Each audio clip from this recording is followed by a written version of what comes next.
Cool. Hey everyone, thanks for coming. Today we're going to look at samplers. So we looked at samples a couple weeks ago and how we can drag audio files into Ableton. But now last week we looked at synths, and now we're going to look at samplers. And samplers are basically synthesizers, but instead of using an oscillator, they use a sample.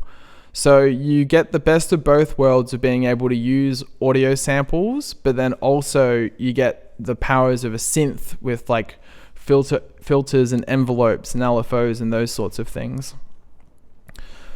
So we've got some slides on rhythm terminology to start this off. And I'll walk you through this just so that when you hear these terms, you know what they mean. But a lot of this stuff is going to be a lot easier to integrate by hearing it and kind of internalizing it. Like when we're talking about rhythm, it's so much about like feeling that talking about it can overcomplicate it and actually kind of take away from the effect. But I still want to kind of talk about it first, and then we'll go straight into the examples. Cool. Rhythm theory. So when we're using a DAW, we're going to talk about all of these different divisions of time. And in 4/4 music, 4/4, we spoke about this in a previous lesson, means there's 4 beats in every bar. And those 4 beats are known as quarter notes because each of them is a quarter of a bar. In 4/4 music, like house, techno, psytrance, the kick drum is on every quarter beat.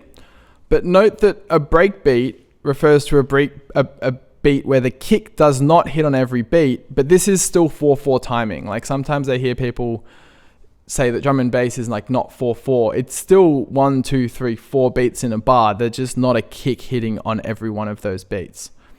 Commonly we use 1/8 notes, 1/16 notes, and occasionally 32nd notes. Dotted timings is something you see quite a lot, and that just means 1.5. So if you see dotted quarter notes, that would be 3/8 notes long. And sometimes it's seen as just like a quarter with like a little dot next to it. Triplets also kind of can confuse people because they think that that's not 4/4, but that is still 4/4 because there's still 4 kicks to every bar. But triplets refer to breaking up each one of those kicks, and usually you'd have a kick and you'd have 2/8 notes before the next kick.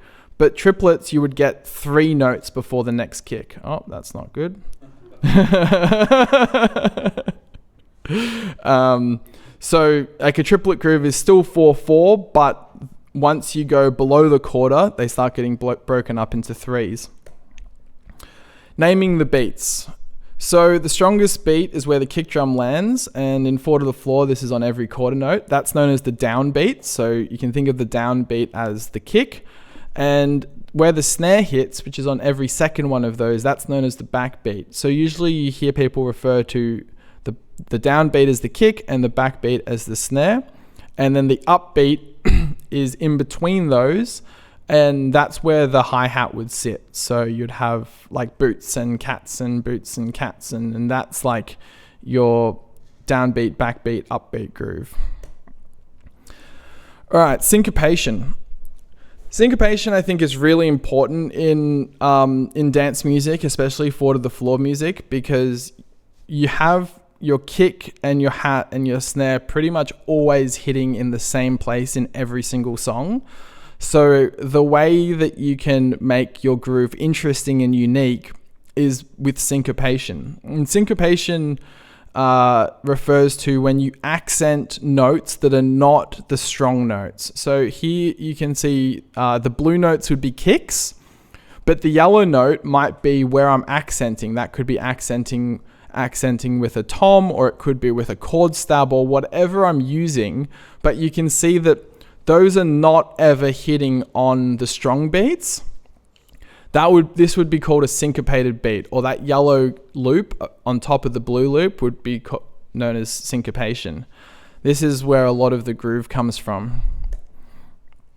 Polymeters. So polymeters are often incorrectly called polyrhythms, is where you have a loop that is a different length than the loop that it's playing with. So on the bottom, we can see a kick that would be hitting on every quarter note, or you could say that it's looping after every 4/16. But below it is a loop that's only 3/16. And you can see here that so this keeps looping, but every time it plays, the relationship with where it lands in between the kicks change. And it lines up here, but that's not at the end of the bar. And then when we get to the end of this bar, we can see that this now is not lined up. And we have to go all the way until we hit 12 beats before they line up again. And polymeters, what that gives you the feeling is that the entire groove doesn't resolve after every bar or every 4 bars. So you'll get to the end of 4 bars and a lot of the elements will finish their loop, but there's still some elements that haven't finished their loop yet. And that gives you that forward momentum that kind of rolls over the bar or rolls over the section. And it's a really good way of creating like tension because you don't get that resolution that you want, or 2, creating sort of a hypnotic feeling where you start to lose track of where every bar is ending, and it's just more this like rolling progressive feeling. All right, Euclidean rhythms. This is something that is going to be way easier heard and felt than understood with this. But Euclidean rhythms refers to a mathematician of Euclidean maths from like 100 or 150 years ago. But it was actually only like 2004 that this was like someone actually wrote a paper to show how this can be used in music, which is pretty crazy that it took that long. But what Euclidean rhythms say is, what is the most even way to fit a certain number of notes in a section? So we can see on the top there, we can very nicely fit 8 beats in that 2 bars because 8 and 2, 8 divides by 2 really easily. But if we try and fit 7 notes in that same space, then there's no way to evenly fit those 7 notes. Like you could space them out perfectly so that there's they're 7 across, but then those notes wouldn't be landing on any of our quarters, 8/16. 16ths. So what you have to do instead is you find what's the most even way you can do. So this here, you have a group of 4 and then you have a rest, and you have a group of 3 and then a rest.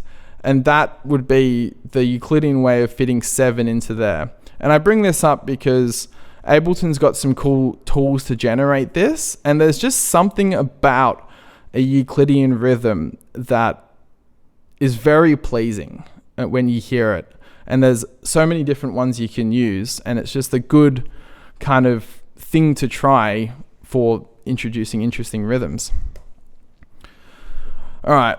Last note on rhythm theory before we go into examples is that when you layer rhythms, it's good to keep in mind how harmonious these layers work together. And this sort of works in with what we were talking about with melodies last week, with keeping some things simple or keeping some things complex, or having them work together, because complexity on complexity on complexity just kind of leads to chaos. And also when it comes to rhythms, and it's true in melody as well, you don't always want it to be perfectly harmonious, because that gives you a feeling of being at ease and at rest. And with the tension and release we want to create through tracks, we do want to create tension, but we just want to be aware of how we're building tension so that we can really harness that tension, and then that can lead to a really powerful resolution when we go back to something that's like more harmonious. And I like to think about like the layering rhythms as kind of like it all starts at the base and then you build on top of that. So if you have a complicated bass line, you probably want simple rhythms on top of it, or you want the rhythms to match the bass line so that they're kind of in sync. But if you have a super simple bass line, then to make that interesting, you can have more complicated or more interesting grooves happening on top, and then that's going to work because they're sitting on something that's really simple. Oh, well, it said Ableton crashed, but here Ableton is, so. Cool, so I've got just a little kick and bass loop here.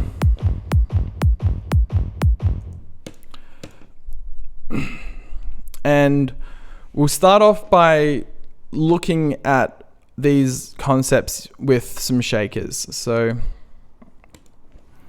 I'll enter a MIDI clip here and I'll find my shaker samples.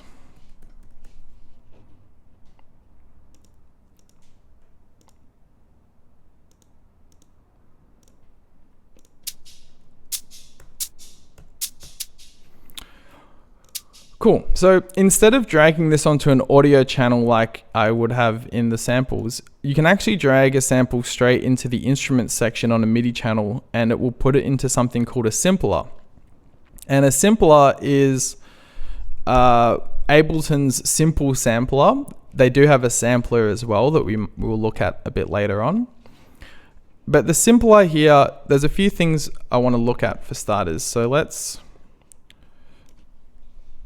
insert a new MIDI clip.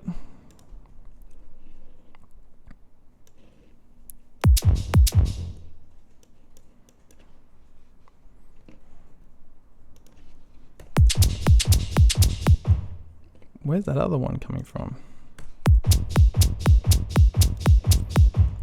Cool, so the first thing you see on Simpler is there's 3 different modes of the Simpler here. The first is one shot, and one shot will play the entire sample every time it gets played. So we can see that if I reduce the size of the MIDI clip here,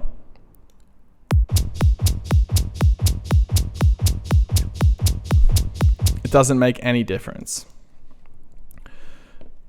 So this is good for using samples that you want it to play the entire time every time that MIDI clip hits. You can drag in the length here and you could use these fade in or fade out to change the sound.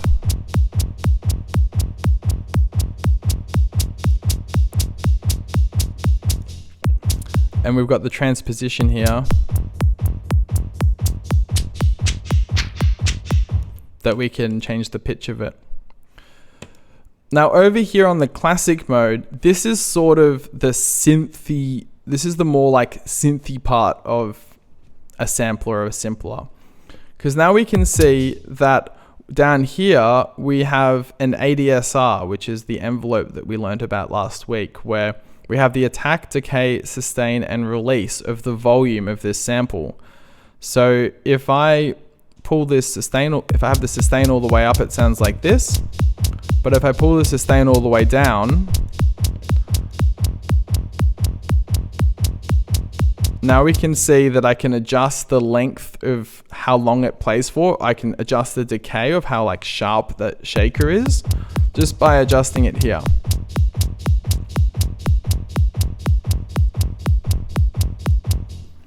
Cool. But what if I want more of these shakers? Like I don't want to have to make another channel and another channel, another channel just so I can have a few different shakers. So I can right click here and I can go group to drum rack. You can also drop in a drum rack from the instruments if you want. It's just up there. And now we can see that what a drum rack is it's just 128 possible simplers. So we can drag samples in here. And you see each one that I drag in has its very own simpler, which has the same controls that we were just looking at.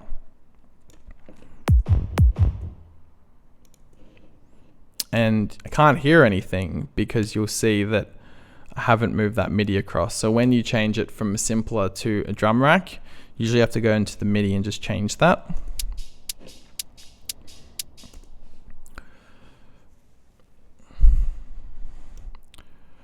Cool, so duplicate these out.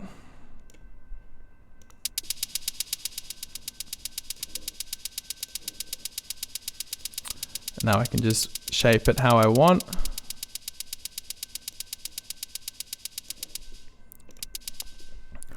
And the first thing that I want to introduce into this groove is some syncopation. So that means emphasizing the beats that are not the strong beats. So I'm going to boost this one up a little bit. And I'm going to duplicate this, give it a little bit of variation over here.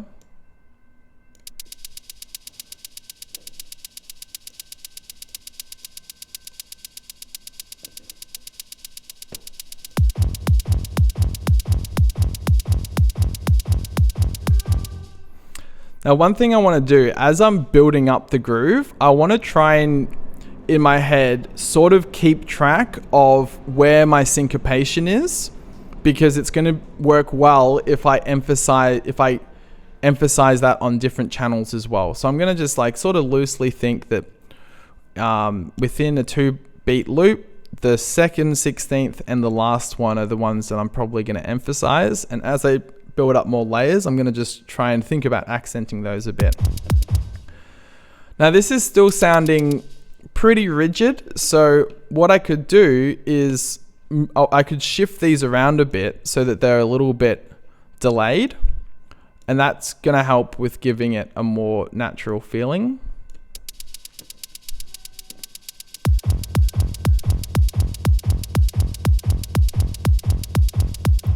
But that's going to get quite confusing if I try and keep track of exactly how much I'm budging everything, because as I build up more layers, that's going to start to get messy if I'm just pushing things kind of wherever I want. So Ableton's got a great feature called the groove pool, where we can actually select a swing for the entire track and apply that to different channels. So I'm going to go into here, into grooves, and find the swing 16ths.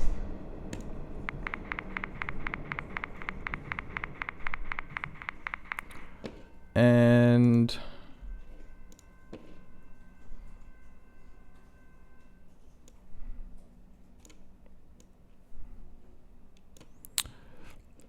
then if the groove pool is not showing, you can just drag it in there.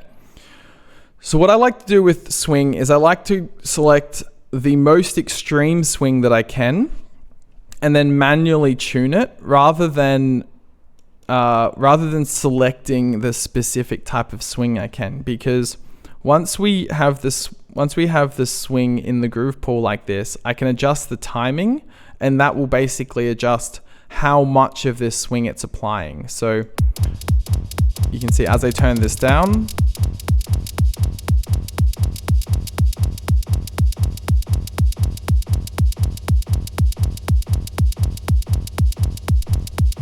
somewhere like that. So it's not actually moving the notes, because I can't see them moving. Yeah, so it only moves if you click this button here, and then that's where it commits it. But then because now the swing is showing on the MIDI clip, you can see over here, it no longer says that the groove's on there. So if the groove here says a groove, it is applying it, but you can't see it in the MIDI. But when you click this, it actually moves the MIDI, but then you can't see that it's got the groove on it. Because it resets it. It commits it. So this is just saying what is affecting this MIDI clip that we can't see, so that once I click this and we can see it, then it's saying that there's nothing that's affecting that we can't see. But what I do is I usually just leave it on there so that then I can just see what has the swing on it. Does that make Yes, of course, yeah.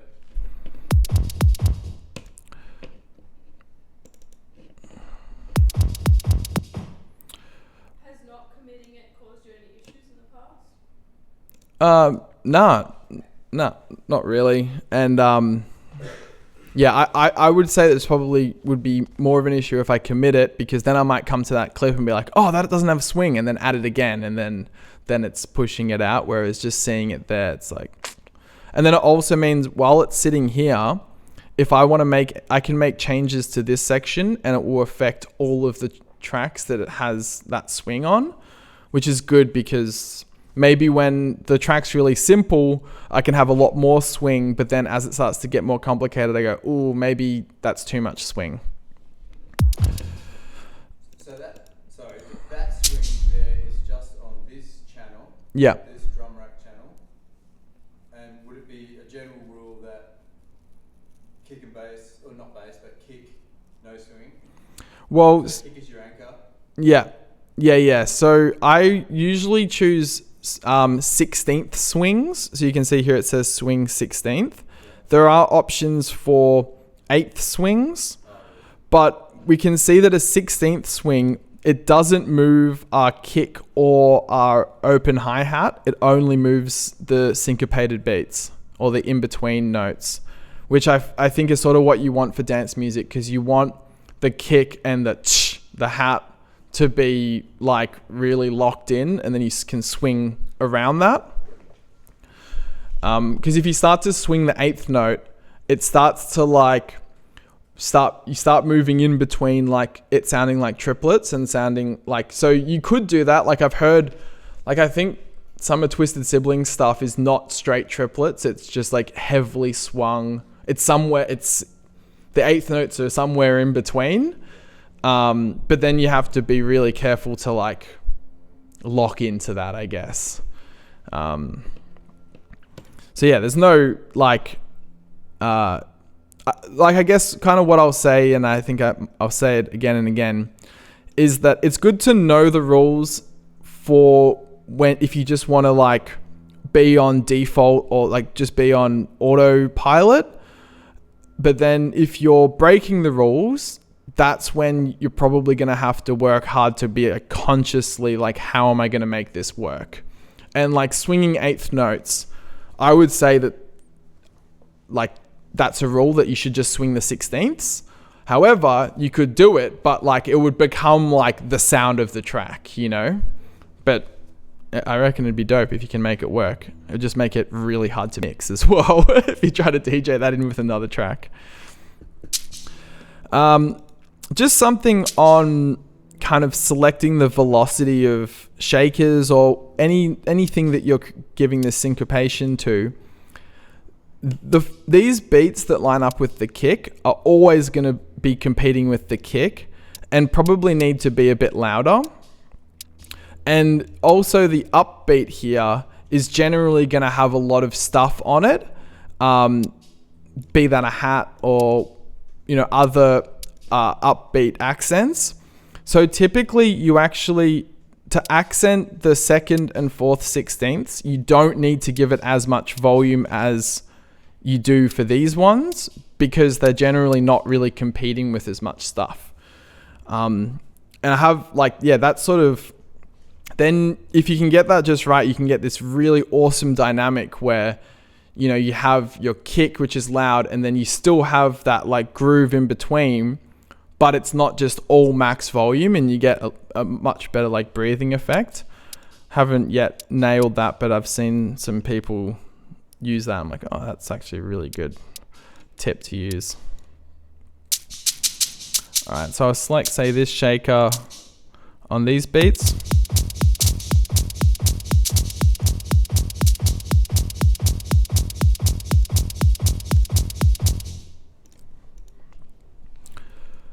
So now let's look into the other tab of the Simpler and see what we have in this control section that will allow us to make this shaker sound more lively. Because at the moment, although we've added a bit of syncopation and a bit of swing, that it's still only a 2-beat loop and it's going to sound the same every single time.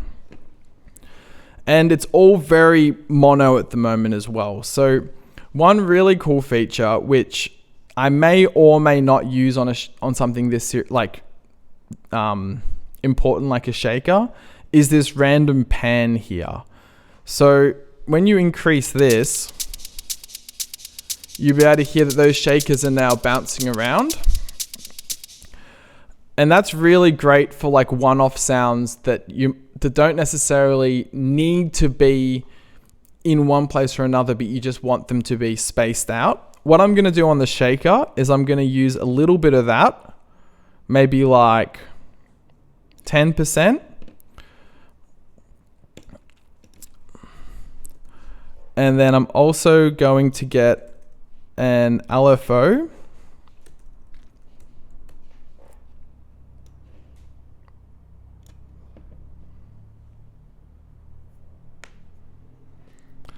And I'm going to place that on the pan here.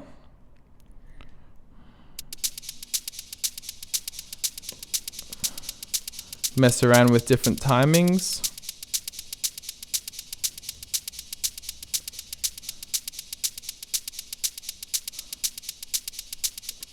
So now the shakers are always like doing left, right, left, right, left, right. But then there's also a little bit of randomness on the pan so that they're left, right, but one might be a little bit more right and one might be like a little bit less left or whatever. So it's kind of creating this zone of like the shakers are always going to hit somewhere in here, but they're not always hitting in the same place.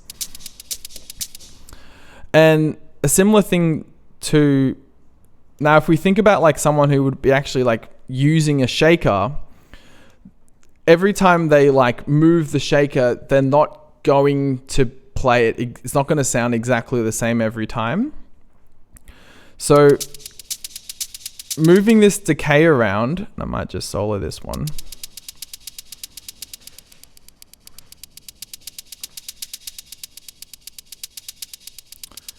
That kind of gives that variation that I want.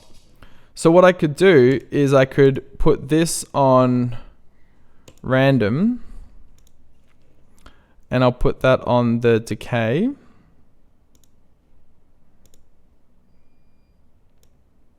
And I'll put this on 16ths because this is playing every 16th.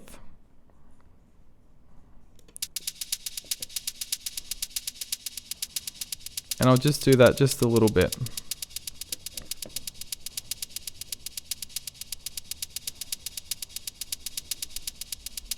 So we've got some randomness in where the pan is, and also some randomness in how long the tail of the shaker is. And those sorts of things is going to give a much more natural feeling to the shaker.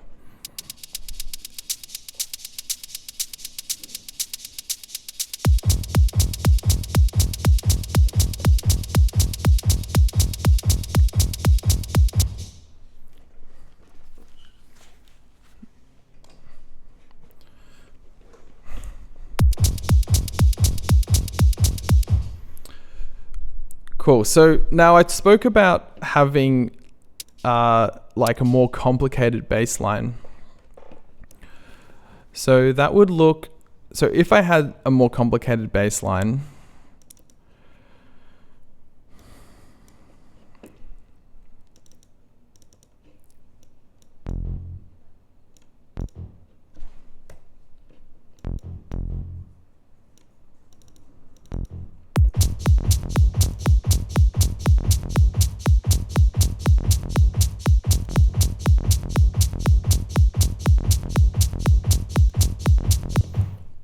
like not that much complicated, but it will hold for the concept. Maybe I would think about accenting these shakers, and I'll have to duplicate this.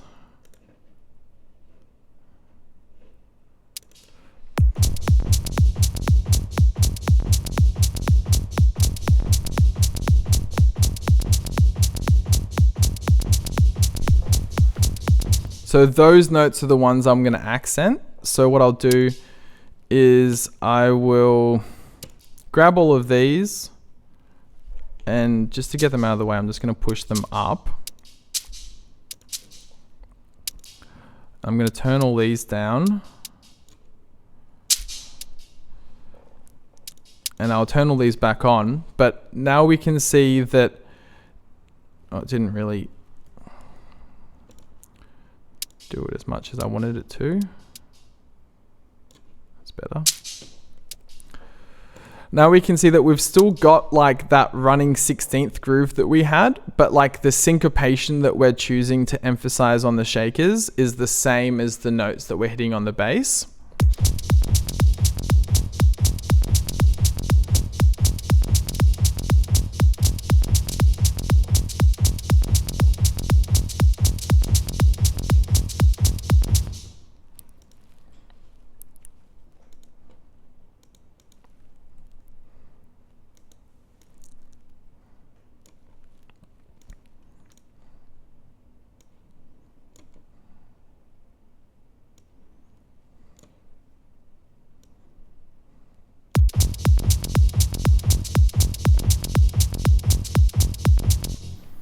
All right, so we looked at syncopation in our shakers. Now, what would a polymeter look like in over this sort of setting? So to get a sense for this, I'm going to drag all of this out to 4 bars.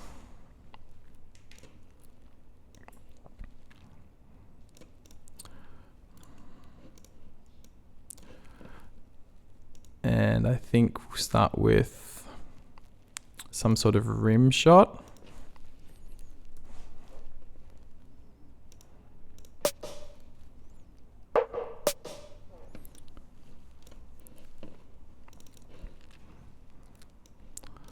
I'm just going to drop that in there.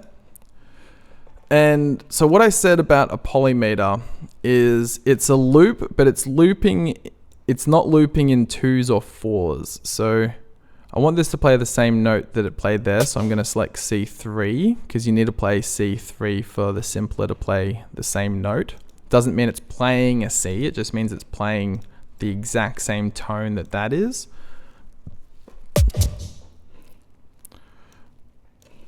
And what if I make this 3/16 or a dotted eighth?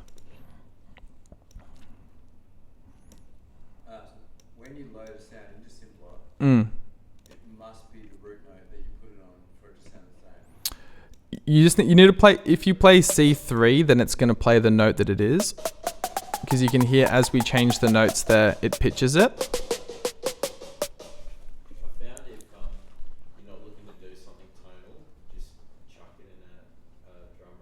Yeah.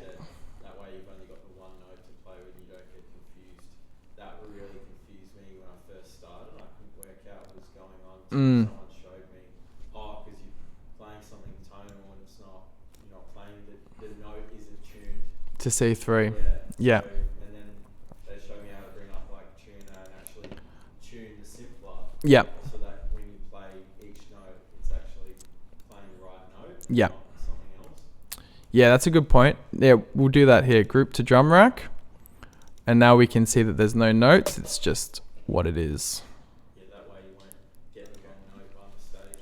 Yeah. Do you have a question, Kieran?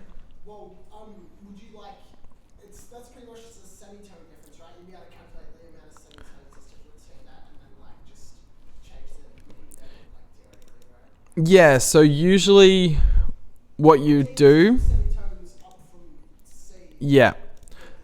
So if I wanted to do something melodic with this and actually play different notes, I would change the transposition here so that when I play a C plays. But we'll have a look at a tonal sample later where I'll show you how you can do that. All right, so this is probably the most common polymeter that you'll hear, which is the dotted eighth over a quarter note, and it sounds like this.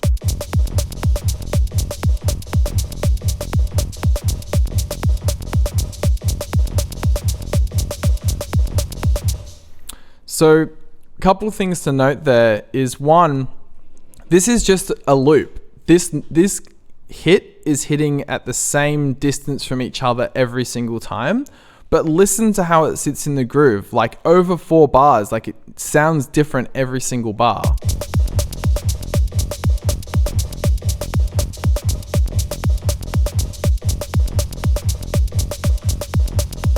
And then we see we kind of get a false feeling for that because it does still loop, but it wasn't meant to loop yet. That wanted to keep going. Is that just 1 beat short of a bar? 1/16 short of a beat, yeah. But you could have a more sort of complicated, it doesn't have to just be a 1 beat loop. So let's loop, say, a dotted quarter note. And within that, we'll have 2 notes like that. Oh, that's exactly the same.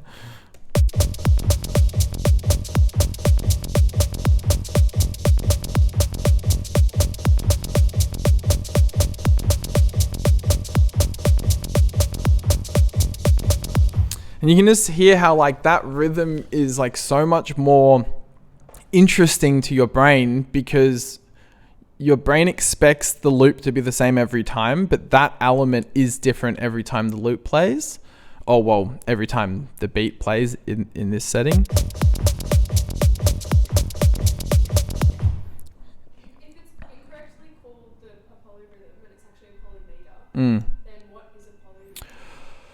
So a polyrhythm is when you have actually two different timings. So instead of having two loops of different length, which is the polymeter is a bar, a polyrhythm is when you have, say, like a 2 versus 3 would be when you have exactly 3 beats fitting into the same amount of space that 2 fits in. So polyrhythms are the same sized meter, but a different number of beats within that meter, whereas a polymeter is when you have different sized loops playing over each other. But both of them give you a similar like feeling, which is why I think the reason why people miscall it that is because you don't really use polyrhythms in electronic music that much, like, or even in Western music. Like maybe you'd get like a 3-2 polyrhythm, which is like,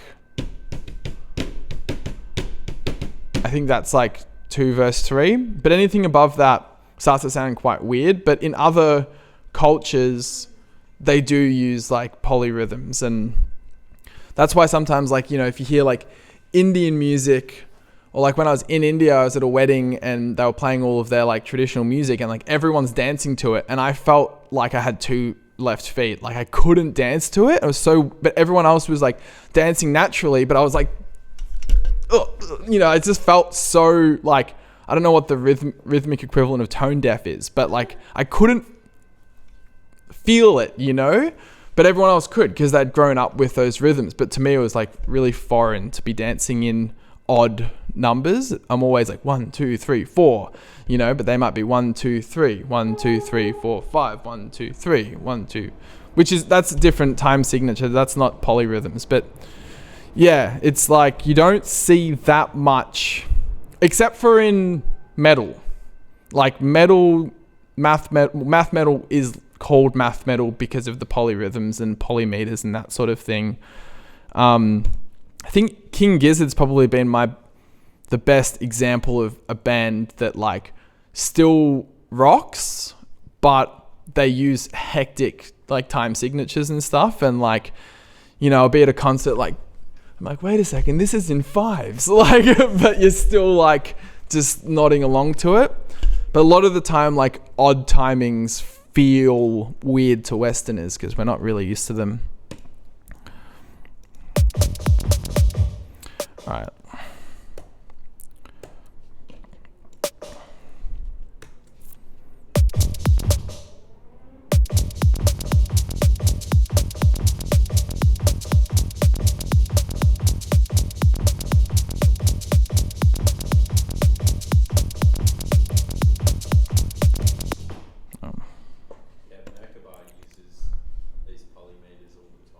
Yes.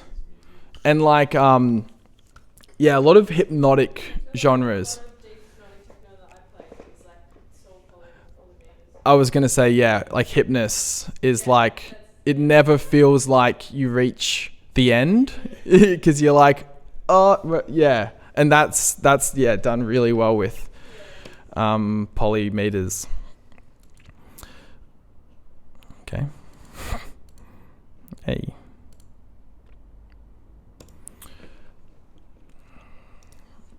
All right, so let's have a look at how you can use Euclidean rhythms in Ableton.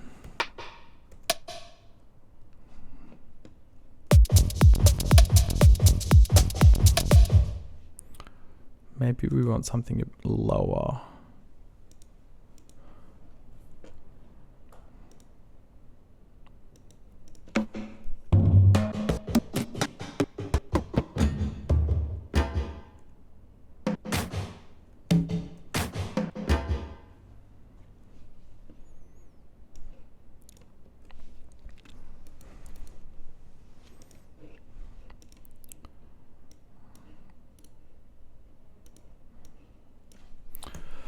All right, so I've got a beat here, and using these new tools over here, I can click over here where it's like the generate rhythm part.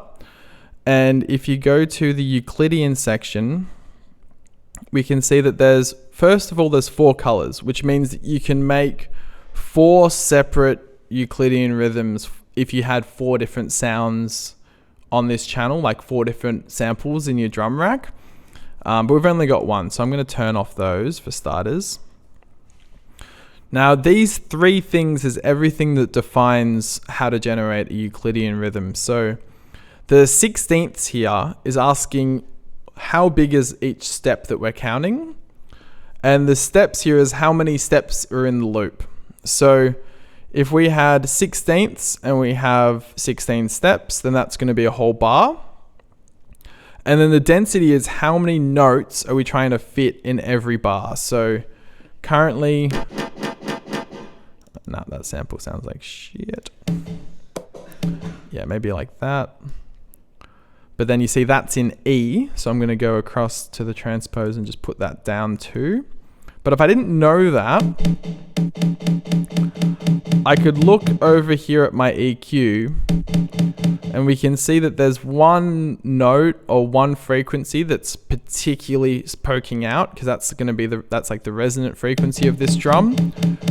And if I just hover over this on my EQ, I can see down the bottom left here that that's E. So I can see, okay, this drum's in E. If you look at a sample and there's no clear frequencies poking out, that probably means that it's not very tonal, and you probably don't have to worry about as much. Like for a shaker, for example, it's just going to be like, psh, like there's not going to be any clear notes. So in that case, you don't have to worry about tuning it. But if you look at a sample and there's very clearly a big spike like that, you probably want that spike to be in tune with your tracks. So that's E there. So I know I just need to put that down 2 semitones. And we've got a D. All right, so 8 beats in 8 and 16, that sounds nice. But what about if we start putting this on some odd numbers? 10.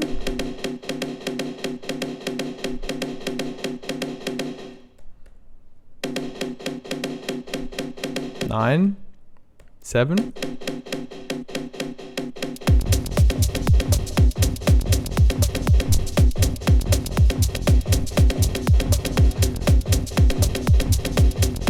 Like there's just something about Euclidean rhythms that you're just like, like straight away.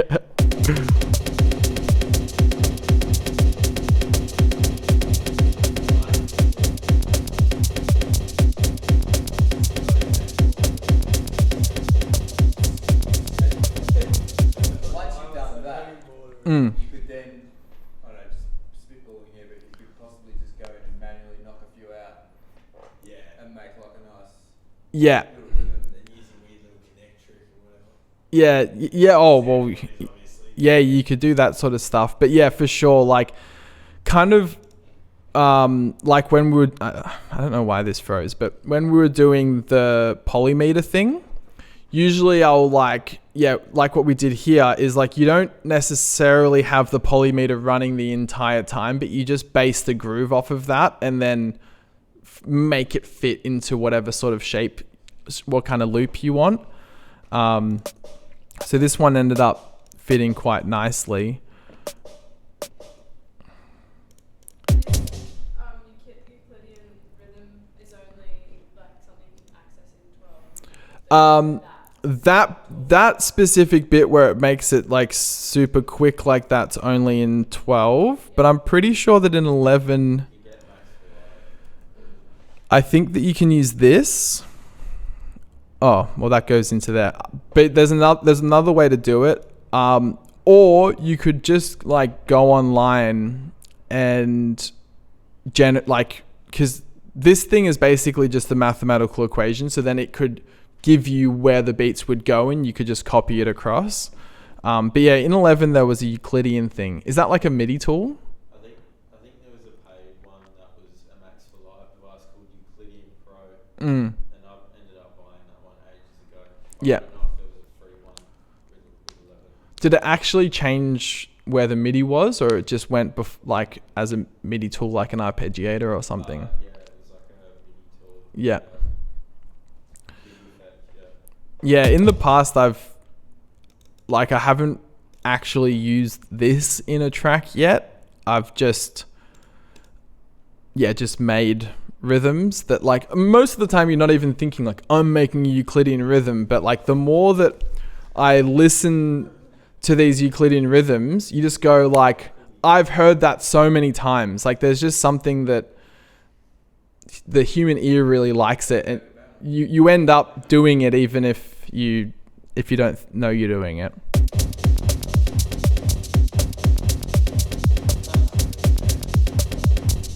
So we'll put our swing on that one. Do you remember that click sound in the 5 Billion Stars Captain Hook remix? Wait. Oh, like that. I think that would have been it would have been like the Aboriginal like wood clapsticks. That's from Loud's track, isn't it? Yeah, that's what he's referencing.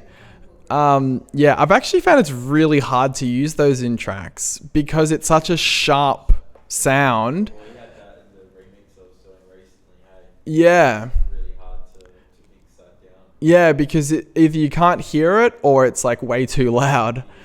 But I think probably like, well, you know, obviously Loud and stuff, they're like amazing engineers, but you could probably use like a really short but intense reverb on it to just try and like spread it out a little bit so it's not so sharp. But yeah, those sorts of clavs and wood blocks and stuff can be quite tricky. So for example, like if I get, I think I could probably find something like that. The normal Ableton sample clav is the one that I used, and that was a sharp one. Oh yeah, It's just called clav. is that The stock sample.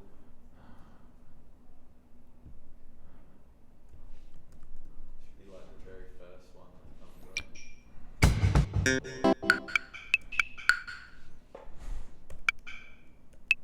yeah, that's a good example.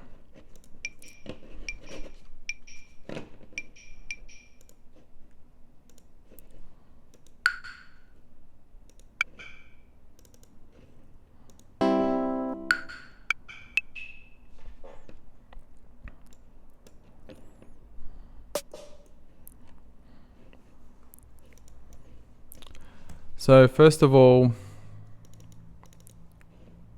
I'm going to just make a real small loop on this one.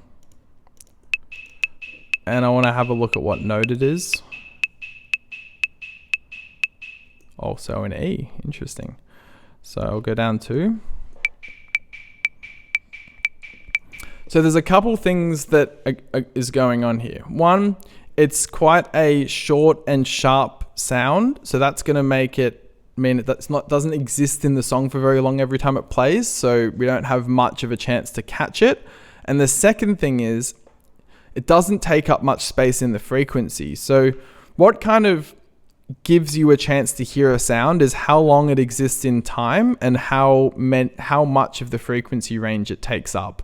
So if it's a really short sound, doesn't take up much space in time, and it is like pretty much one frequency, so it doesn't take up much frequency space, it means it's going to be very hard. It's going to struggle to compete with all the other sounds. So we can't really make it take up more frequency space without like completely changing the sound, but we can help it take up a little bit more space in time.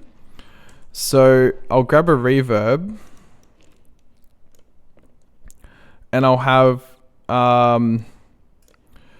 there's two things I could try. The first is I could try a short decay,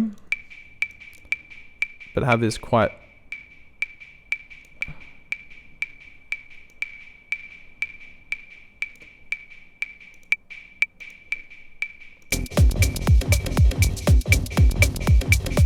that's making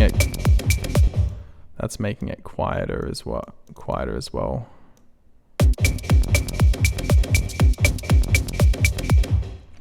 I'd have to gain match it for you to show, but generally like really short sounds like that, some reverb can really help fill them out. What could also be good is having a gated reverb, so that means that it cuts off the reverb after it plays. So that's what we can use a gate for. And what happens with a gate is it only lets sound play through when it gets above a certain volume. So let's just boost this up a bit. So if we have it all the way up, we get nothing. If we have it all the way down, we get the whole sound. But as I turn this up, we can hear that it only lets the sound through when it's at its loudest. And then that way what we can do is we can boost the reverb heaps so that we actually get that reverb sound but without the tail.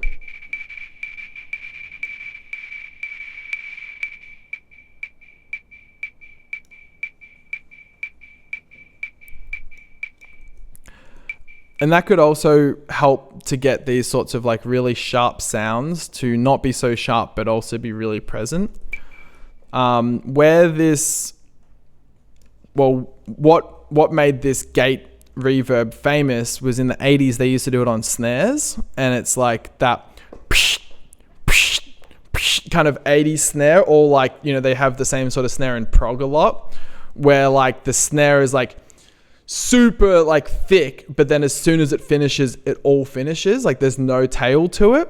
And that's by using reverb and then a gate. So like it has that big reverb effect, but then it chops it off and you don't get any tail. And it's kind of like an unnatural sound in a way, but it also, yeah, just makes it sound really forward.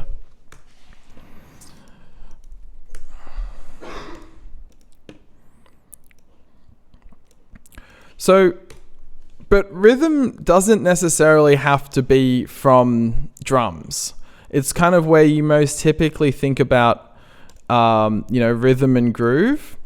But especially in dance music and dark dance music, basically all of the channels are rhythmic. So we want to have the same sort of like, we still want to have the same headspace with rhythm whenever we're placing anything. Even melodies, like it's all rhythm and melody. So let's use the sampler to take one sound, and kind of like what we were doing in last lesson where we'd find like a pad and turn it into a pluck or something like that. I've found that a way to make really nice stabs is to get some like quite hectic bass and then put it in a sampler. So let's see if I can find something here.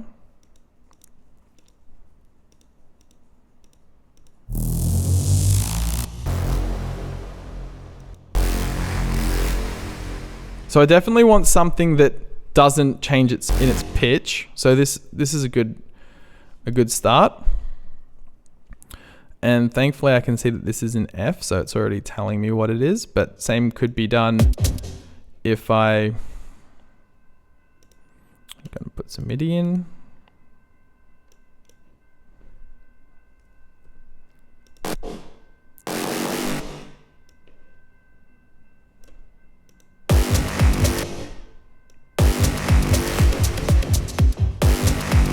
So I want to go down to the bottom one. So there it is. And I can see that that's hitting on G. But it should be hitting on a D because in my MIDI note here, I put in a D. So I want what I'm seeing on the note to line up with what note I'm playing. So from G, I can go up 5 or down 7. I think so. Wait. No. Up 5 or down 7. So up 5. Give that a go. Or down 7.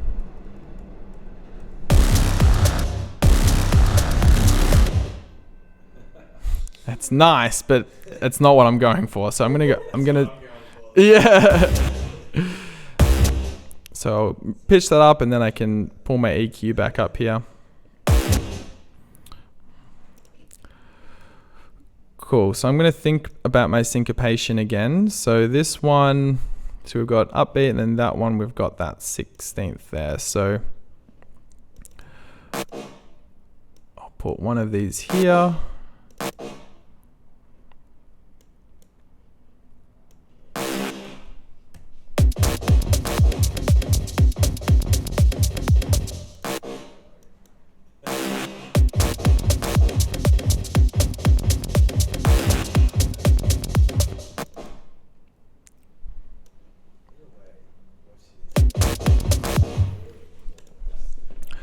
Cool. So in this case, we're just using this as the oscillator. So like in our synthesizer, we could choose a sawtooth or a sine wave or a square wave.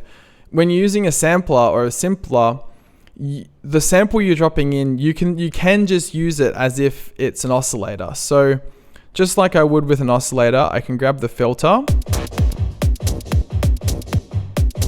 and I can filter that down a bit, and I can engage the envelope here, and I want to add some amount there. Are we still in simpler? This is still simpler, yeah.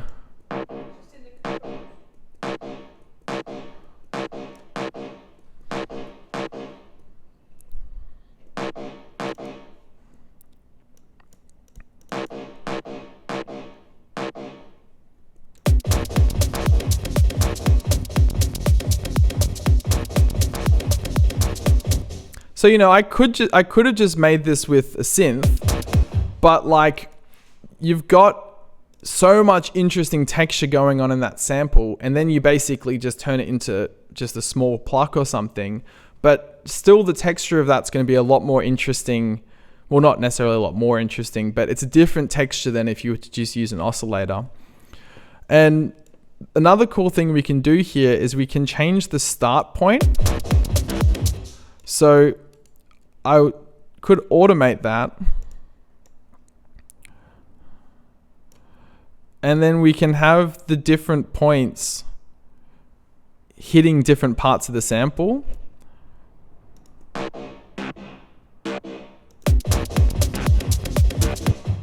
So then that way you can get that sort of variation there.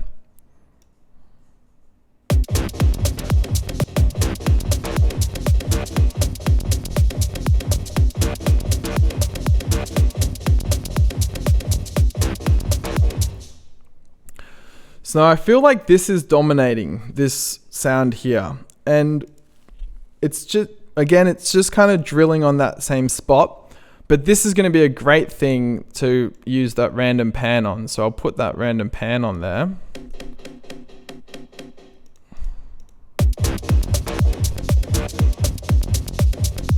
And now because this is out on the sides moving around, it's not taking up the space where our leads and our other elements are sitting. So we've got like our kick in the middle, our bass in the middle, and you know, that main shaker is centered, but it has a bit of width to it. But then our like shaker or like extra percussion elements are like out to the sides, and they're actually moving from left to right, or they're always hitting on a different spot in space, left or right. And that really helps to just leave space for everything else, and also just make it sound more interesting.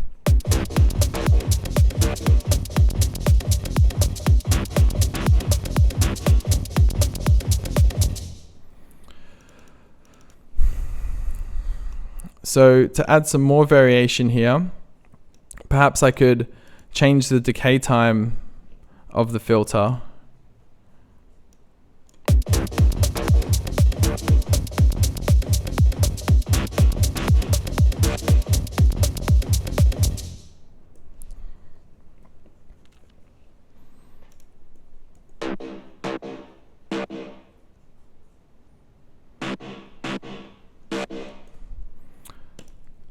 So I'll duplicate that. Maybe I'll start again from scratch just so that none of the automation comes across. but I'll grab another bass like that.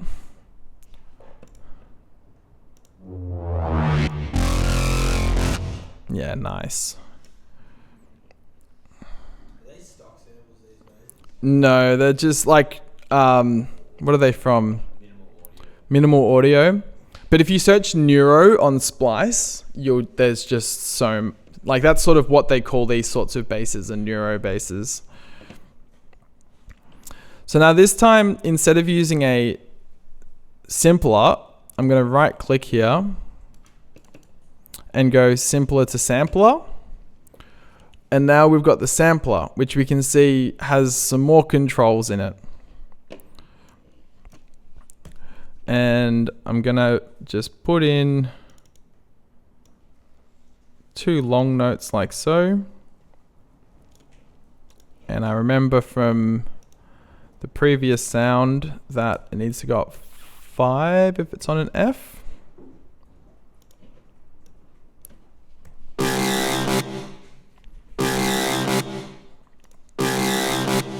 So it's just playing through once now, but what I want is I actually want to make this a loop. So I'll select down here in the sustain mode, and you can either loop it continuously forward,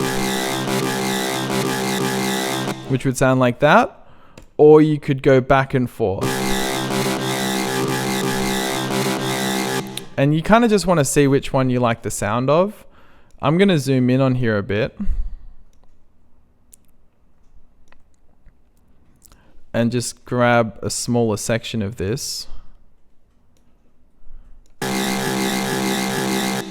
And now, to kind of help smooth this out a bit, I can increase the crossfade here.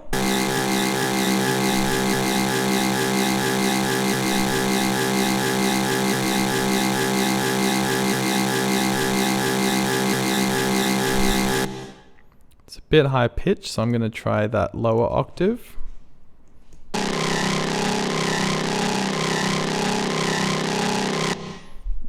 Interesting.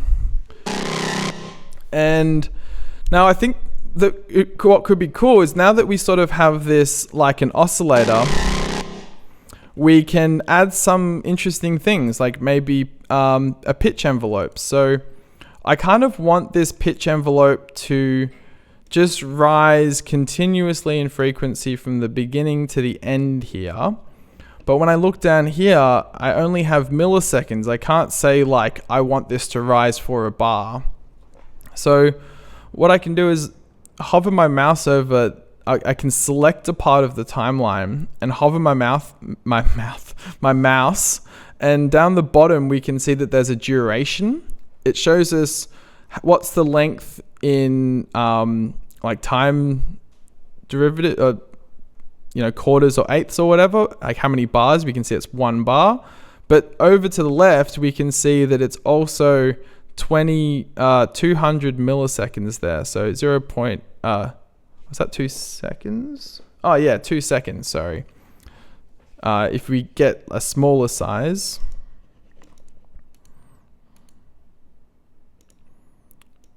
we could see that that's like 125 milliseconds. So if you ever want to know how much time in milliseconds any part of the timeline is, you just select it, and then down the bottom there you can see that. So if that's 2 seconds, then I just want to put that into my attack there. And I want to have it pitching up, so I want to increase the amount here maybe to 12.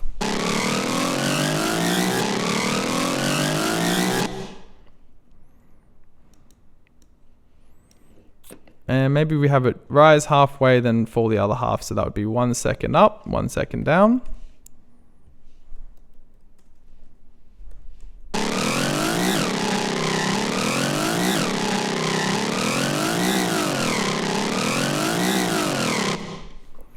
So it's still sounding pretty gnarly. So now we'll engage the filter.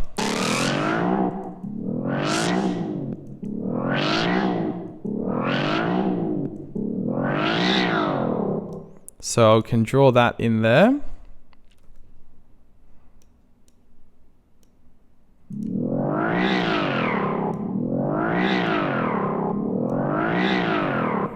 But if I wanted to add some wobble to that, then we could have that automation, but maybe we want a bit of an LFO on that as well. So there's no matrix on this, but there is an LFO here. So you see, we go to the LFO, and well, the first thing I will look at is, what do I want to control? I want to control the filter.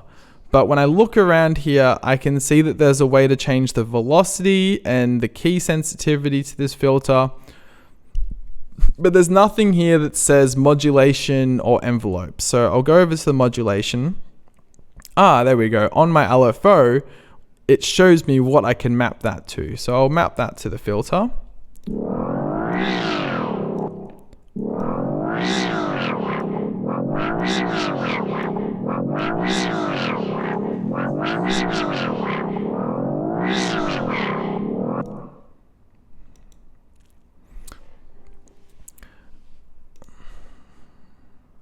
And if we want to get really tricky, so I kind of liked it how when it starts like, I kind of like it how the rate changes within the sound. So instead of just having it constantly like that, I kind of like something like that. So now this envelope has custom things that I can assign it to. So I'm going to assign this to LFO 1 rate, and I'll give it some attack and some amount.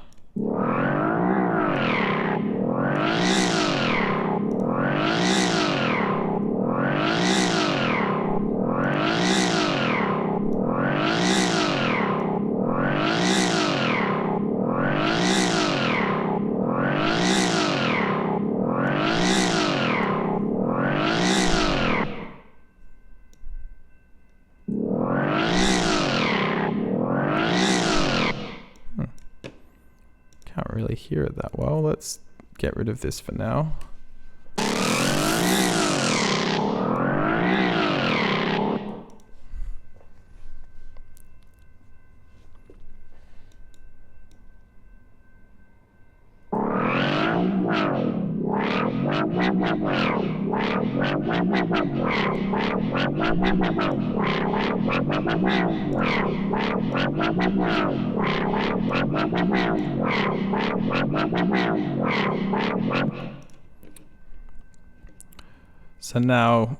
So it's kind of doing the thing, and you can see there that like didn't work straight away, but just by adjusting the different values, like the amount and the frequency, and then eventually it started doing it. And doesn't always work straight away, but it's worth just sort of tweaking it until it starts getting in the ballpark, and then you can start to fine tune it better. So now that it's kind of in the ballpark, obviously I want this movement to be in time with the track. So now I actually need to listen to it in the timing, and then I'll adjust this attack and decay.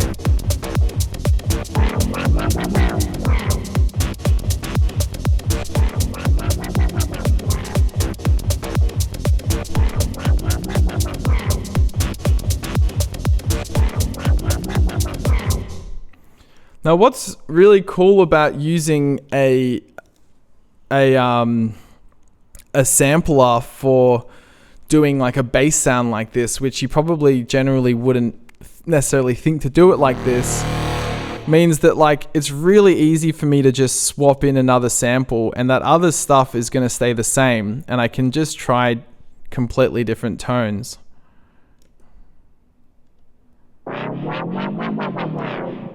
See, that's more like it. That other one's a bit screechy.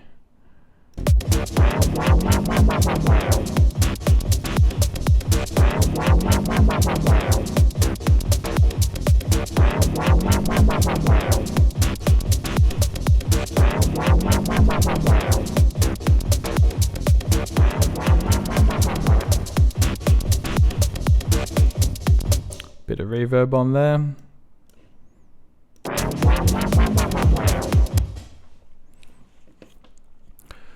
Cool, so we've looked at two different ways of sort of making bassy sounds by using a bass sample that you found, but then resampling it.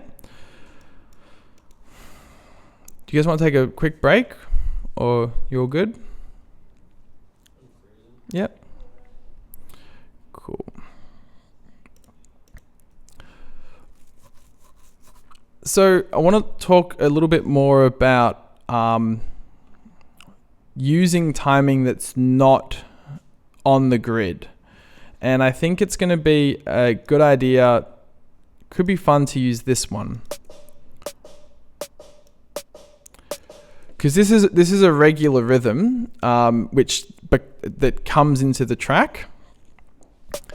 But maybe I would ask, how would be an interesting way to introduce that sound? Because once it comes in, it's quite dominant.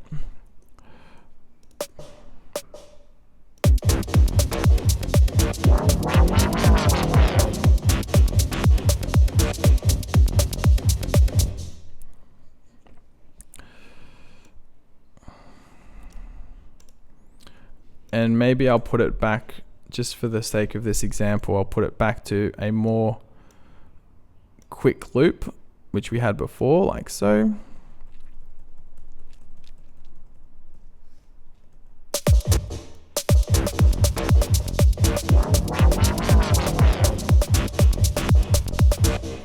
Cool. So I'm going to make a new MIDI track here. And I'm going to drop this in here. And I'm going to grab an arpeggiator.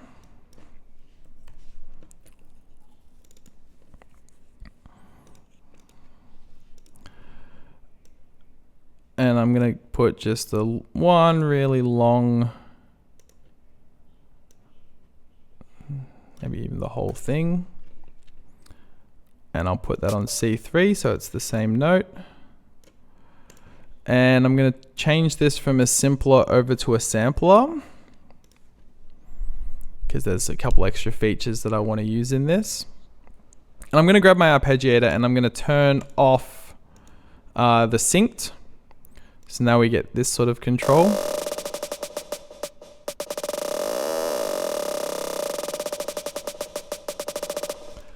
So I think I'll start by having it start slow.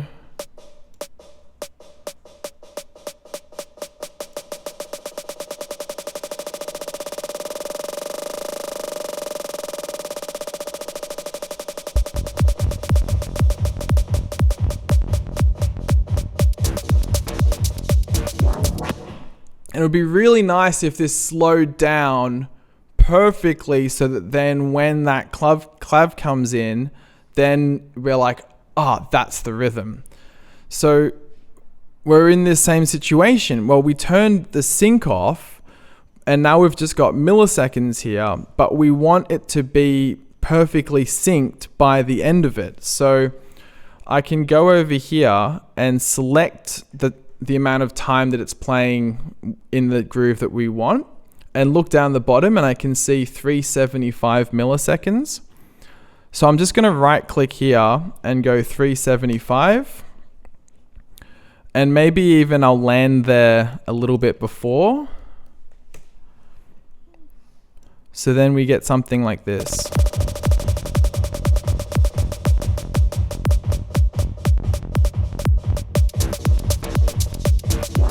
And we can see that it's reaching that timing. Now, the only thing we can't change is if it actually perfectly syncs up with that next beat. And you can fuck around with the curving really slightly and drive yourself crazy for that last little 1%. Or you could just freeze and flatten it, because all that other stuff is not in time at all. And you can just look at this last one and you just want to line that one up with a real one and then just remove that. And then it should hit just as you should expect it to.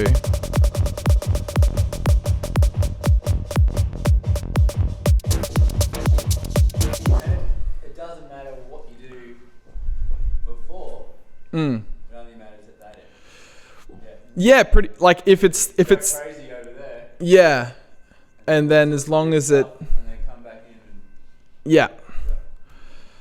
So I skipped ahead just to answer that kind of question as to why that doesn't line up perfectly there.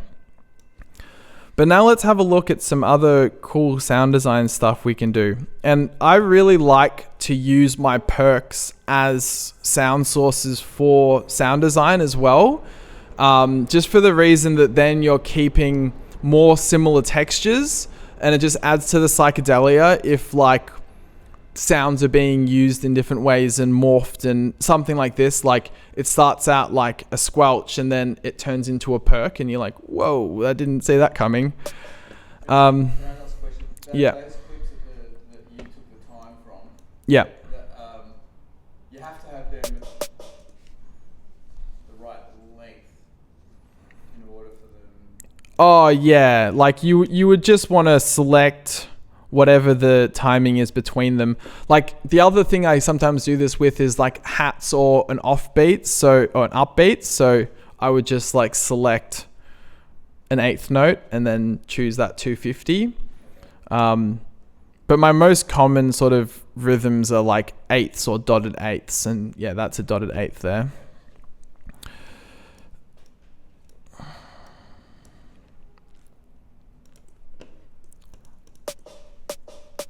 So one thing we can do is we can automate this pitch over time. So we'll go down here to the transpose, go show automation, and I can have this say falling.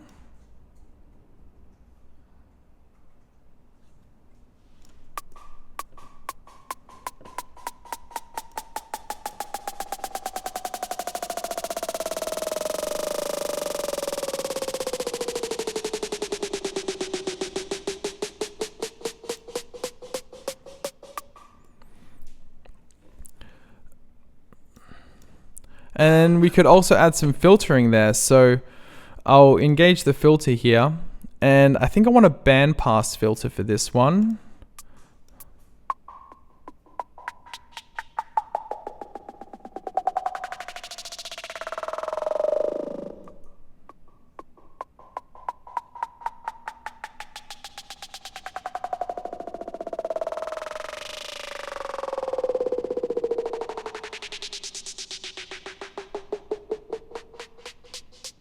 So as I'm playing around with this, I can see that actually kind of what my ear's going to is quite a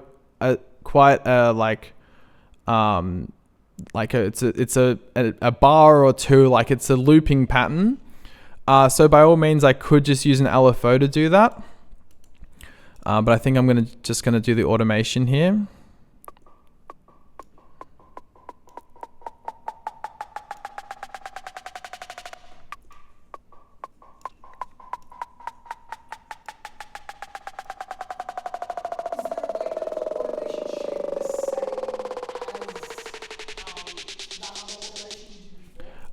Yeah, so if you want to see multiple lanes of automation at a time, you can press this little plus here. So now that's sitting there. I think it was the pitch, actually. Yeah, so that I just dropped the filter down there. And now if I choose the pitch, I could just select that automation and copy and paste onto that. And then you'd have the same. Usually what's a fun thing when you have pitch and filter is to have them going the opposite way. Yeah, and so is that a preset? You can't invert it. No, I was actually just being like, I wonder if you can invert it, but no, I don't think you can. Yeah. Oh, unless... No. Yeah, they've got these things. Imagine if there was a rotate. Like, whoosh, that'd be... It's such a basic function to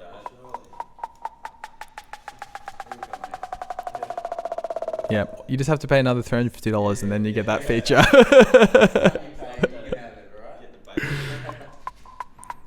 So all of what we've done here, we could actually do on simpler, but the kind of crazy thing about the crazy thing about this plug is about sampler is you have this oscillator feature where you can put FM into the sound as well. So that will sound like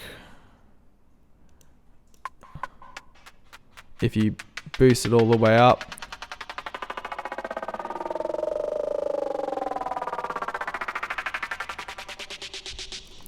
So let's do something like, we can start that quite intense.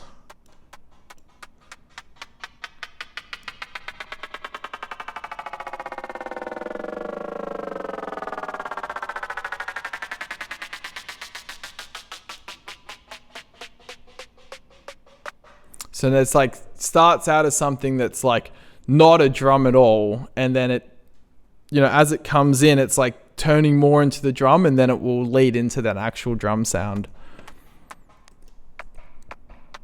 How did you switch from simpler to sampler before, sorry? You can just right click on the top of it. Yeah.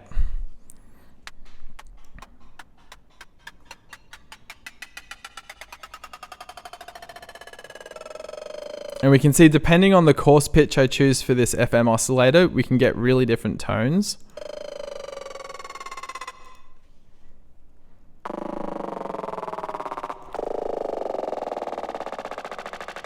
I've found that if you go below 1, it can get more like bubbly and like kind of organic sounding. And if you go above 1, it becomes more metallic sounding.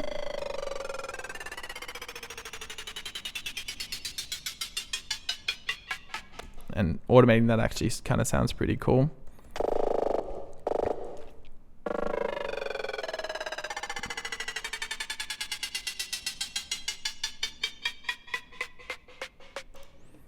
So we'd have something, turn it down a little bit, add some reverb.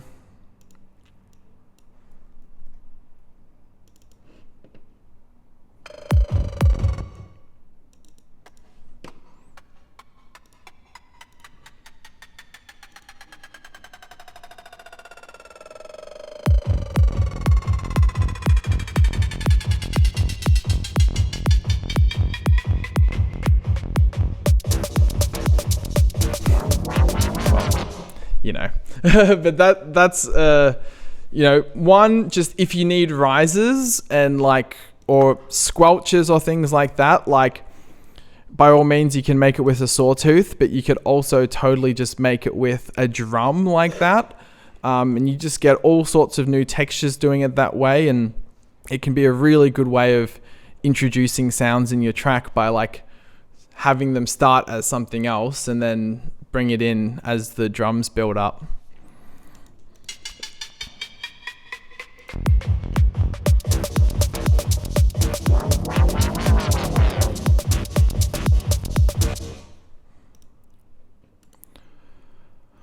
When you're building your track, Yeah. it shows like different time to time, but do you have a base way you go about making this track structurally, like in terms of elements and then also time-wise? Like, will you start with intros or will you sort of build it in a loop like this, then try and go back and make it feed in? Yeah, I pretty much never start with an intro.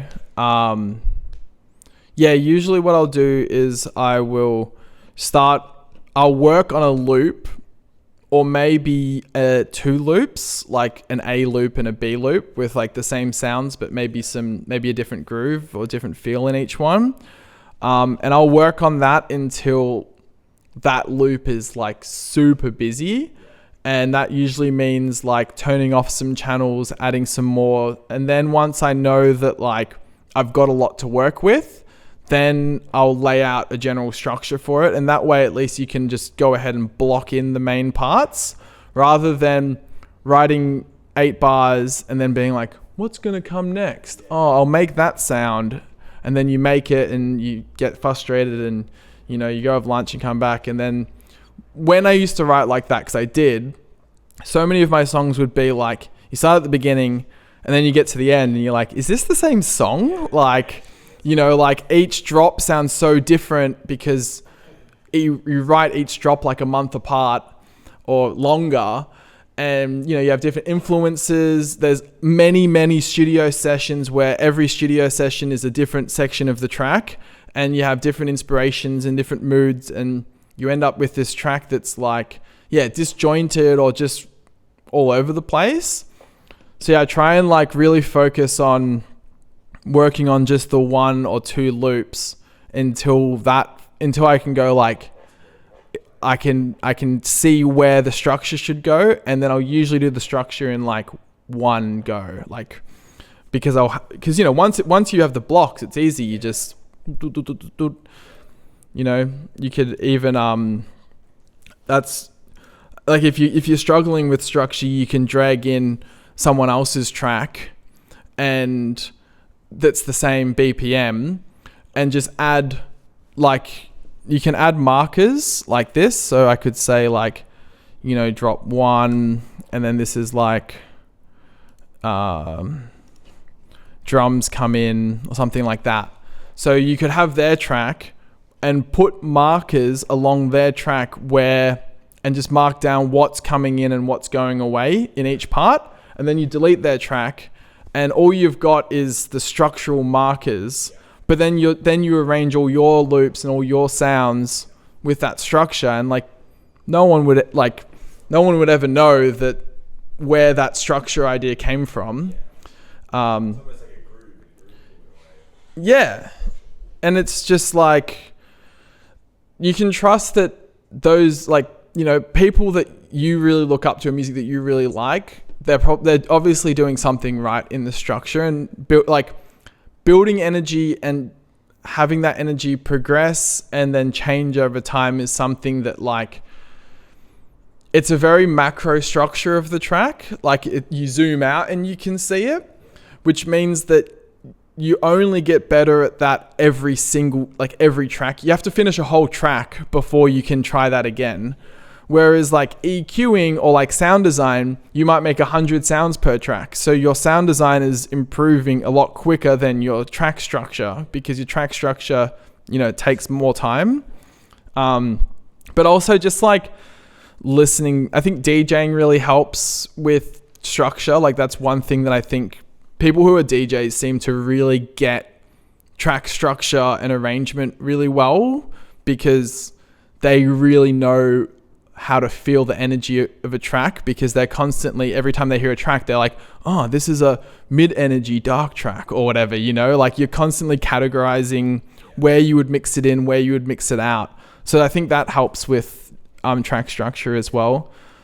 Like I haven't really ever done, even though I recommend it and teach it to use tracks and mark them out, I haven't really done that.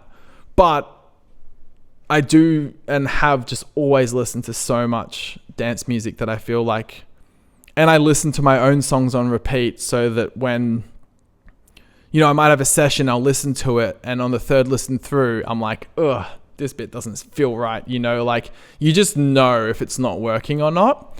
But with my teaching, I really try to never say you just know, because it doesn't help anyone to say that. It kind of actually makes it sound like, oh, I'm just really talented and I'm special and I just know, which it's cop out. So no, there is a reason for everything, but at the end of the day, a lot of artists just feel and they don't think. So Building a musical intuition.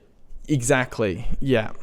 When you've got a track that you think you might be happy with, but you're not sure. Yeah. And then you want to make another structure version of it. Yeah. Check it. Do you copy the whole thing, paste it over here, fuck around with it over here, or do you make a new version? Are we talking like Old version? 16 bar structures or like within a loop? 16 bar structures. Not a big 8-minute song. Yeah, I'd probably just save a version and then on the new version just fuck it up, and then if I need to go back, I will. But usually it's just about when elements are introduced and when they go away. You know, it's like that was there for too long, or that could have stayed a bit longer. That's why you should get high and see your track. Yes, yeah. Do a lot of things high though. But yeah, no, Yeah, be careful what you do though. for sure, listening Take notes. listening back to your songs in different headspaces, that's often when you really get it or you don't. Yeah. Like if you're high and you listen to it and you're like, oh, I feel so uncomfortable. Or, or like, yes, this is great. It's a good sign, especially because most people who will be listening to it will be high. So you got to practice how you play, I suppose. All right, cool. So I want to have a look at some more tonal sounds. Do we still have that little clav around? I think maybe he got lost.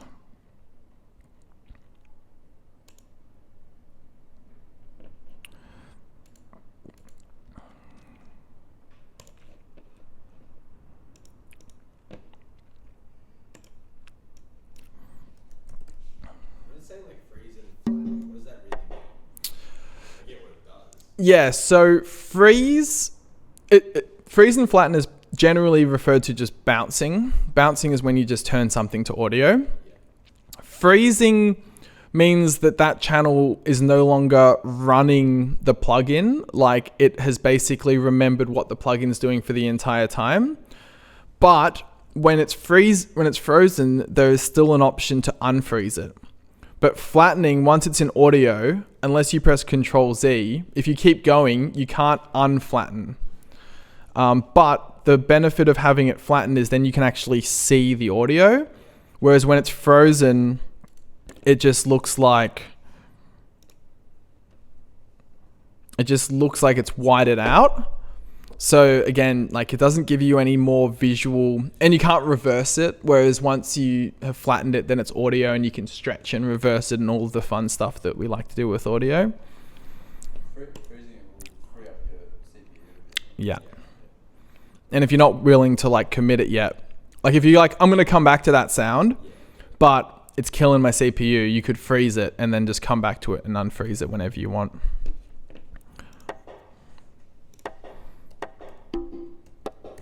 Yes, that'll do.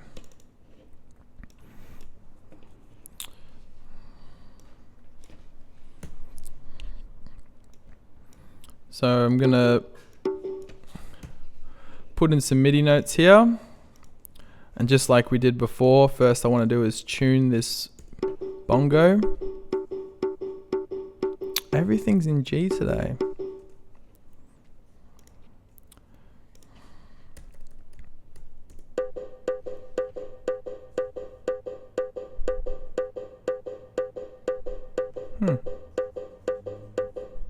Not quite. There we go. Cool. So this is an example of, one reason why you might actually want to keep it in a simpler instead of putting it into a drum rack. Because like something like a bongo does have a pretty clear musical note to it. So we can do some pretty cool things by like, just using this like a synth. So I'll set my scale to D minor.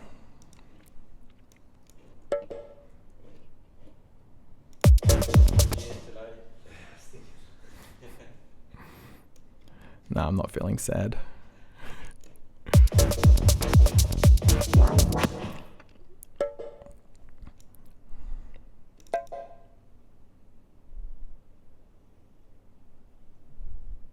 Maybe we'll do a dotted rhythm sort of arpeggio.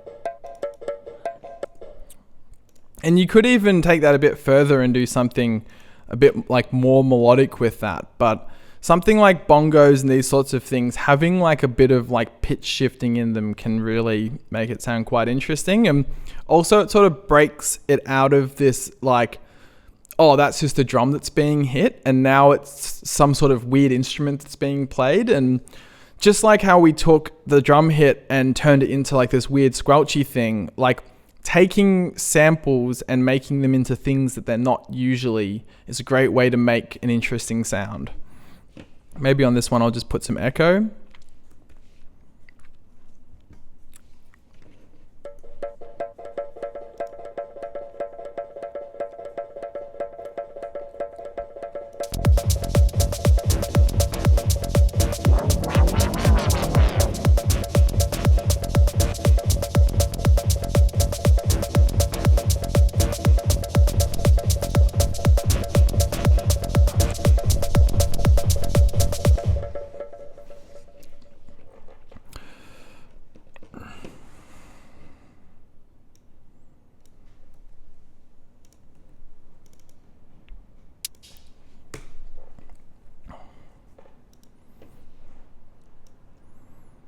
Cool. So over here, let's have a look at doing some layering with simpler. So for this, we'd certainly want a drum rack.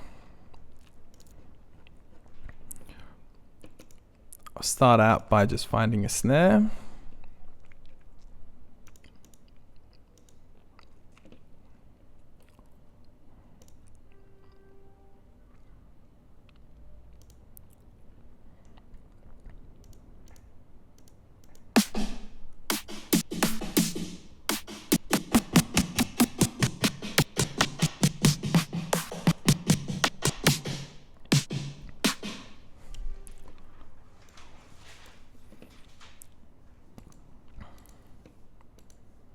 Right click, group to drum rack.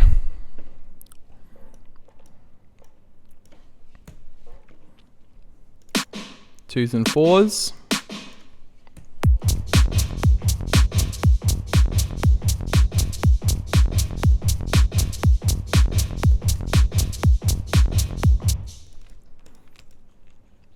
Cool, so building snares, I tend to find that instead of just trying to make the perfect snare, it's always works better if I just get a few layers on a snare and then take what I like from each one to build a more interesting snare. Like, there's a lot of amazing snare samples out there, but looking for the right snare sample is one of the most like soul destroying things. So I generally think of like, I like to have, did we look at snares last in the samples one? No. I like to think about what like makes up a snare. So yeah. So we're going to do a similar thing, but we're going to do that in drum rack. So I want the body of the snare. I want what's going to be sort of like the sizzly part, and then the interesting texture. So similar to how we did it, I'm going to grab a clap.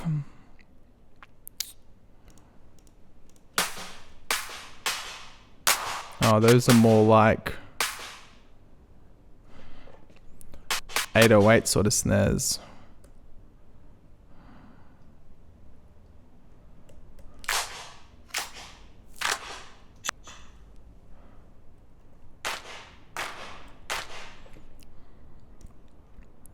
Grab that. So this one, that's going to be our body. So I've got an EQ here. I'll put that on there. And I'm going to, don't need anything below 500 Hertz. So I'm going to take all that out.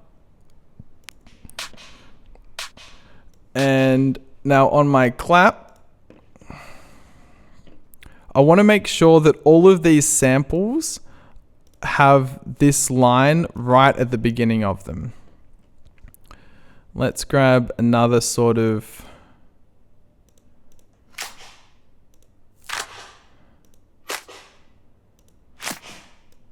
something like that. Put that there. So what I want to do is look at this sound and see where that's hitting. So that's hitting right about 1K. So I'll just isolate that part. And then on my other snare, I'll duck it there. And then on this one, this is just going to be my like sizzle.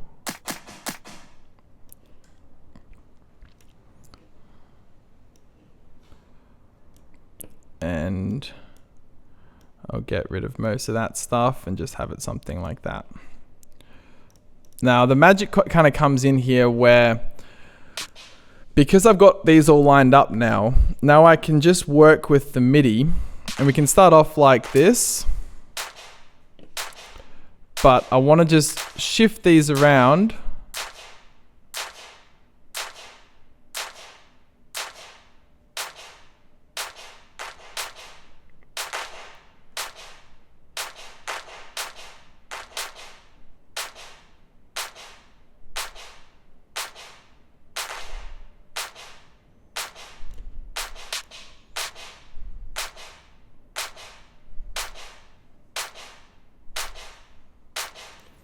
and you just find that there's, just by ever so slightly shifting these, there's going to be a spot where they mesh nicer than they did before. And then you can adjust some volume to help them sit together nicer. And then to glue them together, I'll use a glue compressor. So I just want to pull this threshold down until I see that bumping there, somewhere in between the 0 and the 5. And then I'll put some saturation on that.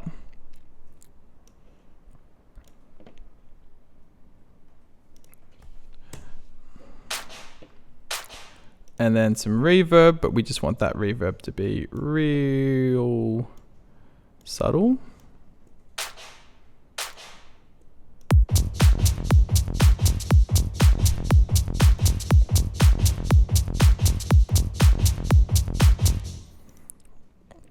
Cool, so this should be enough to demonstrate the last point, which is how introducing these polyrhythms and stuff can build some really nice tension, and then when we take it away, it's even more satisfying to go to something simple.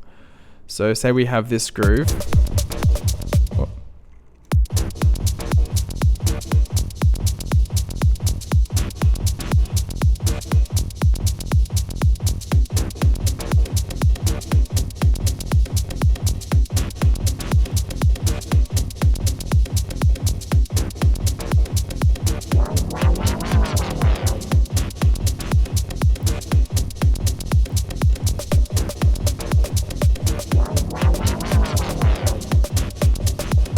So we can see as we introduce all of these layers of rhythm, it starts to get more and more energetic, but there's starting to become a tension because there's all of these different rhythms that are sort of not necessarily clashing, but they're all going together to make this what's overall a very complicated rhythm. And it starts to feel kind of tense. You're like, whoa, this is getting a bit much. And then maybe you could emphasize that by, you could use a shifter.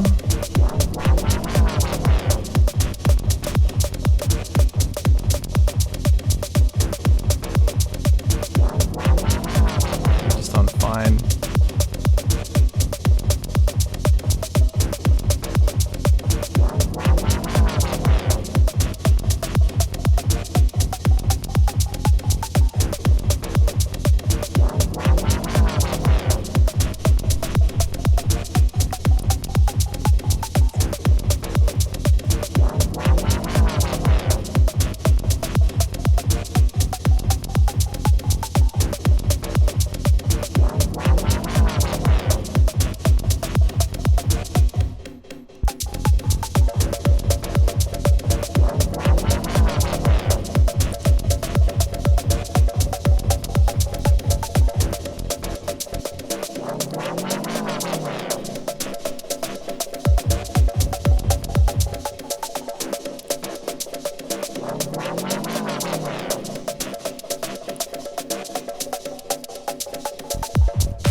And then when you get to that more simple groove, it's like, you know?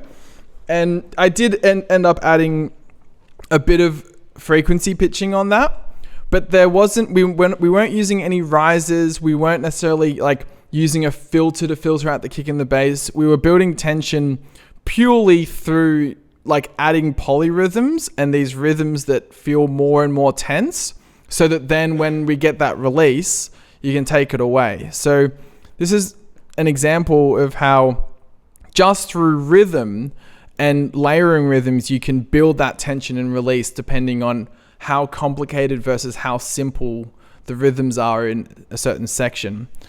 And if you combine this idea of like creating tension through rhythm, and you combine that with creating tension through melody, like we looked at last week with certain chord progressions or playing more tense notes rather than like harmonious notes, then you can really build up amazing tension without having to use rises and all of these like,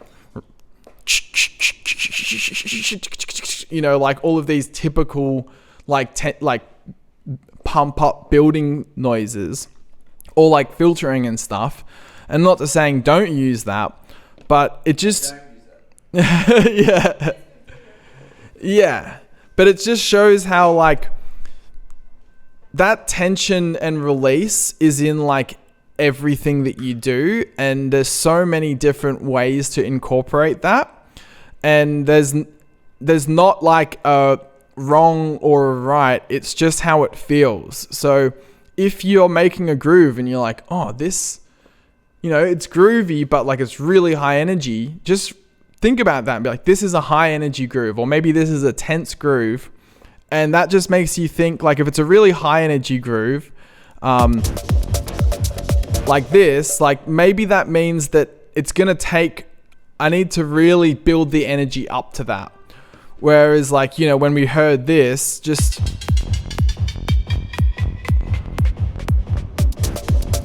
one simple riser is not enough to build us up for how energetic that next groove is. But if we were to elongate this whole progression, so maybe I just want to push this back so I can go like so. So I'll select all of this, go create, insert silence and push that over.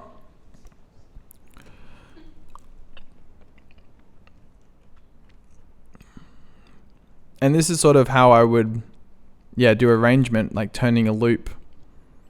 Maybe that can come in there. That one will come in halfway. With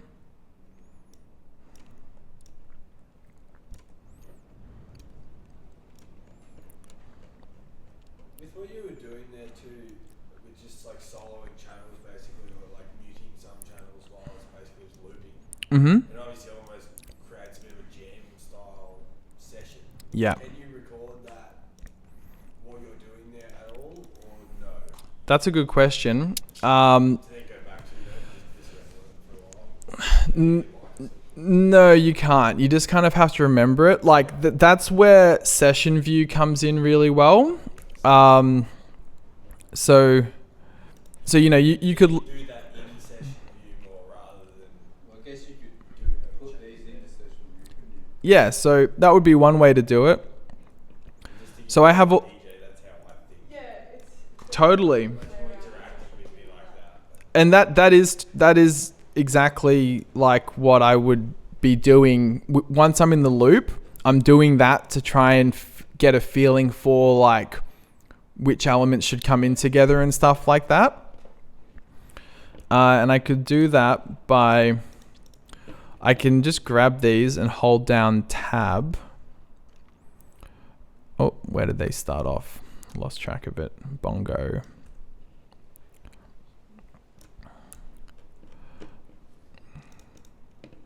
You want to make sure these are all looped.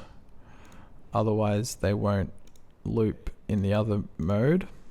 You can right click the whole selection, do insert time to insert to new scene or something, can't you? Oh.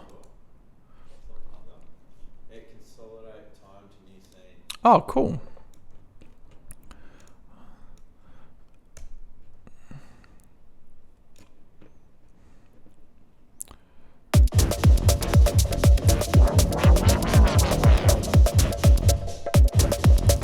So I can click over here to play them all.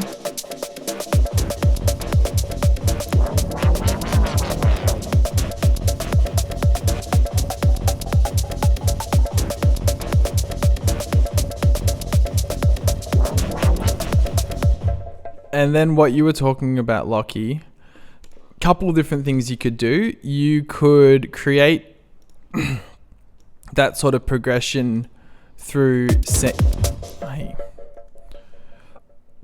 you could create that progression through scenes. So you could have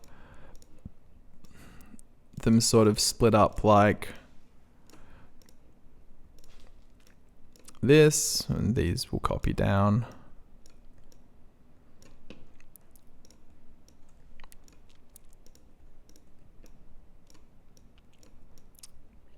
And then you can play through it like so.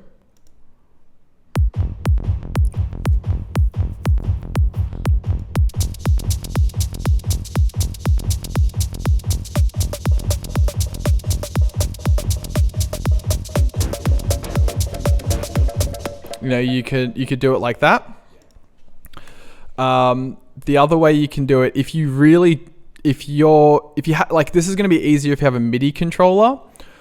But if you want to really just play it in, what you want to do is you want to make sure these are all on toggle mode. So I can select a bunch of these clips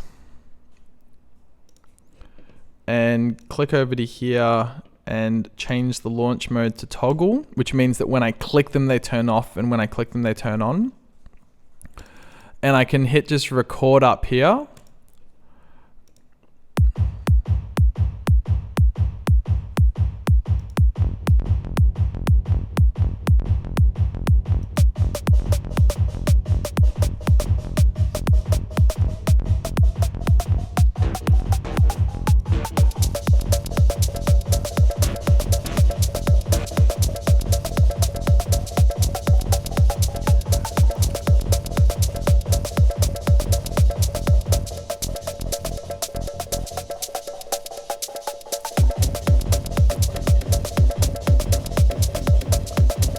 Something like that.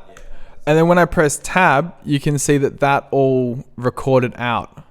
And I can just press this little orange thing to go back to session mode. And you can see that jam has copied what I was recording out onto the arrangement mode.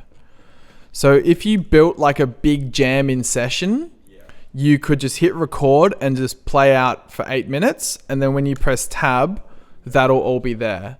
Good to keep in mind that recording does do that. So if you have already made an arrangement, you don't want to go back and hit record and do that, because it will just, it'll go over it. You need to make a separate file, like a duplicate of that file. Yeah, well, usually you just wouldn't, you're doing this before you start arranging it. Or you can do it like somewhere else. Yeah, that's what I'm saying. Set your cursor like way outside of where you've been working. You record it there. Yeah. So that will record on a fresh area that's not gonna right. Yeah. And then you can pull it in. Yeah. I like to have a little playground section in my projects. Mm. Just like mess around with ideas, and then you can pull them into the main. Yeah, that's cool. Yeah, like that's often what I'll do when I have like a really full loop. I will grab that full loop and put that like way at the back, and then that's like my palette, you know, and I'll just grab channel, like I'll drag the loops in when they need to be there. But yeah, when I started writing, like one of the things that really got me like into Ableton and got me hooked was like using an Ableton push, which basically maps up to Ableton super well. And when you're writing on Ableton push, that's all centered around the session view. And you have like, you know, you can launch clips on there, but you can also play melodies and things. So I used to build up my tracks a lot more in session view, and then like exactly kind of what you said, either jam it into the track or just drag things from the session view across when I started to arrange it. But if I'm using mouse and keyboard, I'll pretty much always just use this view. It just, you know, clicking things on and off, it's not as much fun. Yeah, not as much of a vibe. But yeah, like there's one thing that's really cool about Ableton is there is so many different ways of like inputting or creating the song that way. Any other questions that you have on rhythm and drums and stuff? or just anything else in general. Any other samples you build multi-pieced kind of, like specific instruments almost, I'd say, like you build the snare, you sort of topping it off with claps and that. Are there any other main types of samples you do that with, and some you sort of don't as much? Often kicks, just because you might get a kick that has like a really nice body, but maybe the top of it's not so nice. So you might layer like a hat, or like you could even layer just like the very high frequencies of a different kick over the top. I don't do that very often because it's like I find it very hard to make it work, but definitely layering a hat over the kick is something that I'll do quite a bit, especially with more techno-y tracks where the kick is a bit more thumpy. So just having that hat on the top of it helps it cut through without having like a really punchy kick. I would say shakers and hats, like often there'll be like the 16th shakers, and then I'll do some extra accents where I will add extra shaker hits. So maybe it could be this one. But you could just still have it just like really quiet. And it ends up just sounding like that shaker just sounds a little bit different. But it's just, again, adding that like... It's just adding that bit more emphasis. And then if you have some hats on top of that, a lot of these hits end up having 3 or 4 different layers of shakers, hats, and perks on top of them once they all layer up. But yeah, no, like there's not that many other sounds, but it is something that I want to, like it's something I've been thinking about that I want to have that headspace more when I'm doing sound design, like especially with synthy stuff. Like usually I'll just use like one synth. Maybe I'll use 2 oscillators in that synth, but rarely will I use 2 or 3 synths all layered to make one sound, or like a synth and a sample layered to make one sound. But I think that a lot of really, like when you hear really complex sound design, a lot of the time it is actually more like simple layers rather than one just hectic oscillator or something like that. Because there's like, yeah, sometimes I'm looking through samples or I hear people who are like really good sound designers and you're just like, what the hell? Like, how is that? Like, it's definitely like IDM and that sort of stuff that's very like sound design focused. Yeah, layering, because if you layer it well, it shouldn't sound layered. So that's also what makes it hard to tell like what's being layered or not. I heard this, right? I've come to so many sets that you've played over and Dorps everywhere. Like I'm always there. And I'm just as entertained by the same fucking song now versus day one. Yeah. I'm pumping it on my car flat out. Listen to music too much and I should be bored, you know? Yeah. Whereas it's just like, it's got a lot more endurance, a lot more legs than other people for me because I'm just not sick of it. Yeah. For a lot longer period of time. Well, Probably because of that's very nice to hear. But I do think that a lot of that comes from a lot of these subtleties with like, definitely with adding all of this little variations in randomness and like humanness and things makes it sound less like a stagnant loop. And also like, you know, my music does have a lot of details that I think might take a few listens to pick up on all of that. And also I guess it's just personal taste. But yeah, certainly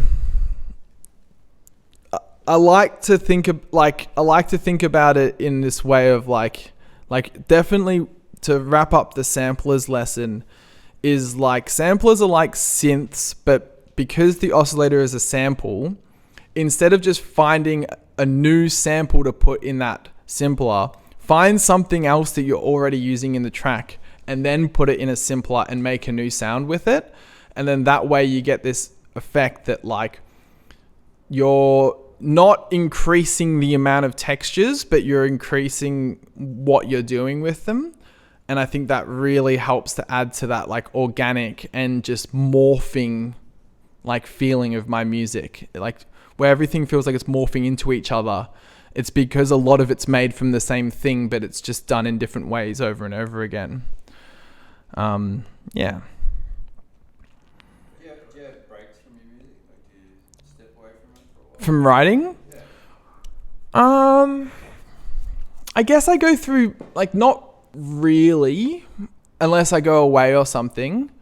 But usually how the breaks go for me is that I'll go through periods of like mass creation and then I'll end up with a whole lot of like unfinished songs. Like that's kind of where I'm at right now, is I'm like pretty strict rule of like not starting any new songs until I like finish and release stuff. And then I might go for like 3, 4, 5 months where I'm basically either just polishing or just mixing or just not really writing music. I'm still working on my music, but I'm not writing music. And then at the end of that, I'm like so keen to actually be creative again and be so I guess that's sort of how I do it. Yeah. Pardon? Housekeeping's the hard part. Yeah. Yeah. Well, that's the work part of it. Yeah. The fun part is the making the music and then moving on when you're bored of it. But the hard part is pushing past the point where you're bored with it to actually make it a finished product. And I feel like that's the main thing that separates like amateurs from professionals, is just if you see it as work, then you realize that that's the work part. But if you're not trying to be professional, then it's going to always just be easier to not do the hard part and just start a new song. Yeah, for me personally, it's like the lazier you are during the creative process, the more work you've got. Yeah. So it can be really cumbersome sometimes. Yeah. True. Being lazy.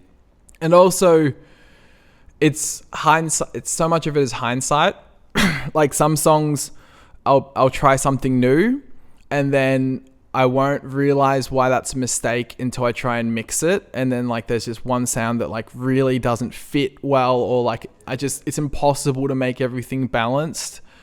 Or something sounds off, and then I'll realize, like that was a mistake that I made early on, but because I made that mistake so early on, it's integral to the track, so I can't remove it. But then in the next track, I won't do that, you know. I can't.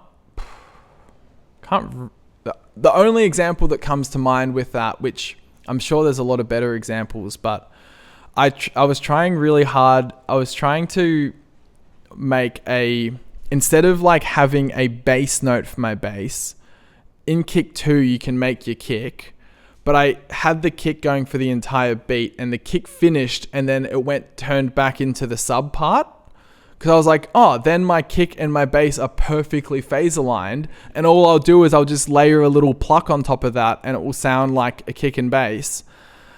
But like I reckon I did like 20 iterations of that, and then about a month before releasing it, deleted it, just made a kick and a normal bass, and then that track is great now, you know. But and I'm like, I'm not doing that again. But it took me 20 different tries to get to the point where I said, I think this actually doesn't work. And you know, it's a challenge to someone else to try and make it work, but the tonality of it just never it always sounded like a pluck on a kick. It never sounded like a kick and bass, you know. And there's so many different things like that. Like often it's when I try, and if I'd seen in all these videos or heard from everyone like, you don't do that, I'll be like, I'm gonna do that, and then I'll waste so much time trying to do it, and then at the end of it be like, that's why you don't do that. But you know, I think it is. yeah. You have to like learn these things yourself, and that's kind of the point I always make, especially with sound design. When you start making your own sounds from scratch, which we'll start doing next week, like there's infinite options, and it's really overwhelming because you're like, oh my God, I can do anything. And a lot of the time you will find that you end up going down these rabbit holes for an hour or two, and then what you don't want to do is be like, I've spent 2 hours on this sound. I'm not letting it go. I'm going to make it work. Delete it and see it as valuable time spent learning what not to do. Because same with like, I see it with people all the time, and I've certainly done it plenty of times myself, is like, there's a sound that like clearly doesn't work, or the sound design's off, and you're like, I think that sound needs to go. And then you're like, no, but I spent so much time on it. Like, I don't want it to be a waste. And it's like, it's always better to just take it as a learning experience and move on, rather than, if it doesn't work, it doesn't work. But that's not a waste of time, because that's one rabbit hole you're not going to go down again. And then slowly it stops being so overwhelming with all of the options, because you actually kind of know that, you'll start going couple steps down the rabbit hole and you'll be like, oh, no, that's not the way to go this time, whereas you only know that if you go all the way down. So yeah, no time wasted, especially if you're doing it just for, like, we're just doing it for fun after all. So, the whole process of it's time well spent. But yeah. Tips for, like, I got a bad habit of just throwing way too much in and just making massive projects. It's like super overwhelming.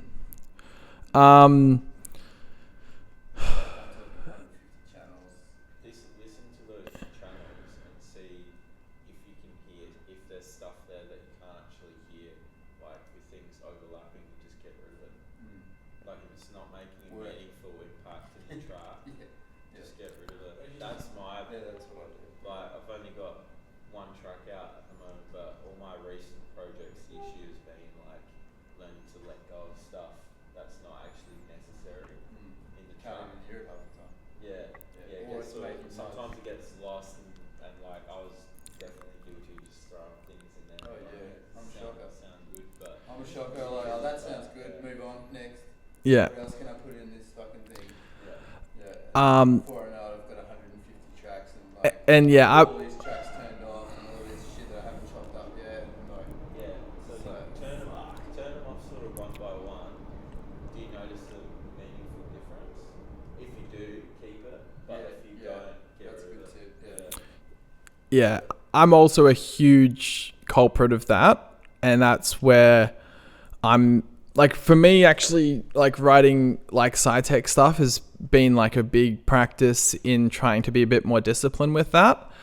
And yeah, my substitute for using 100 different sounds is to use 100 channels, but maybe there are only 20 source sounds, and then everything's just made, it's just a repetition of the same thing.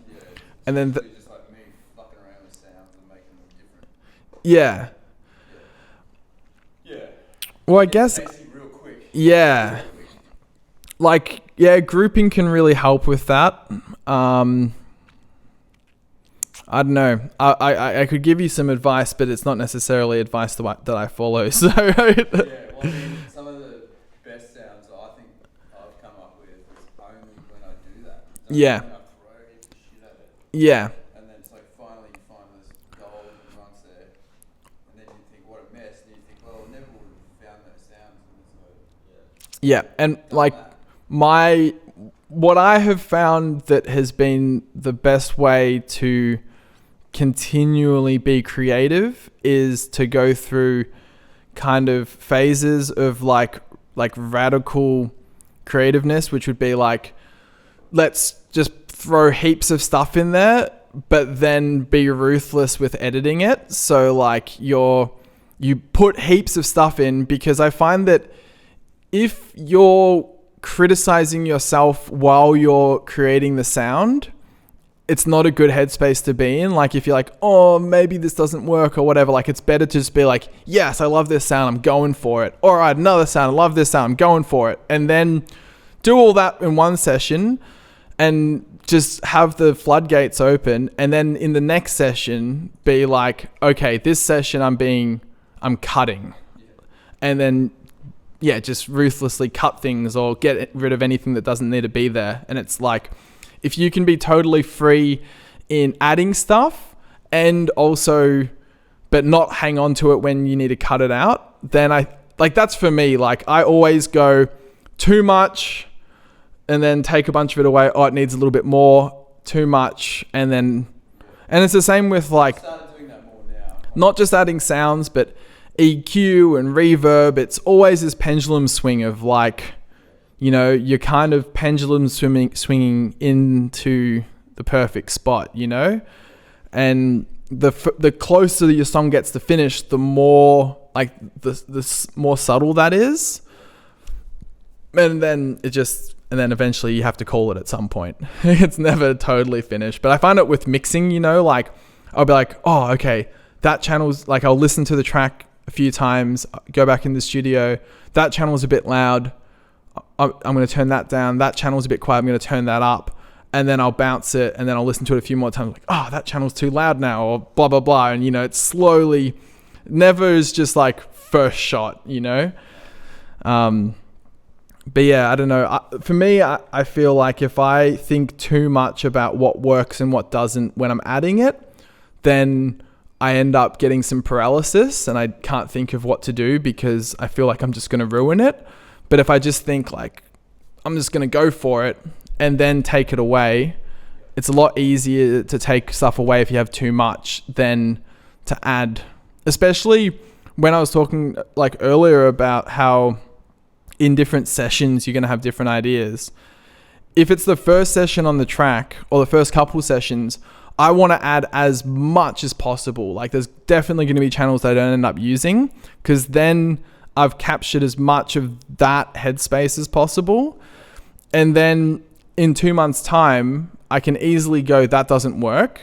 But if I don't add enough and it gets 2 or 3 months down the line and I go, oh, it's missing a lead, and I try and add a lead into the song, never feel like it's really hard to make it fit because I'm not in the same headspace that I was when I originally made the song. And that's been a real killer for me where I'll get a song 70% finished and then I'll leave it for 6 months because I start a new song or whatever. And then when I come back to it, if it doesn't have all the sounds it needs, it's so hard to then add the sounds because I can't even remember what I was thinking about when I was making it. And that's just, again, hindsight, you know, you don't think about those things until you run into the problems down the line. And then I think, oh, how could I have gotten around this? Well, if I had have just added too many sounds to begin with, then now it would just be a matter of editing rather than having to get back into that creative headspace again way down the line.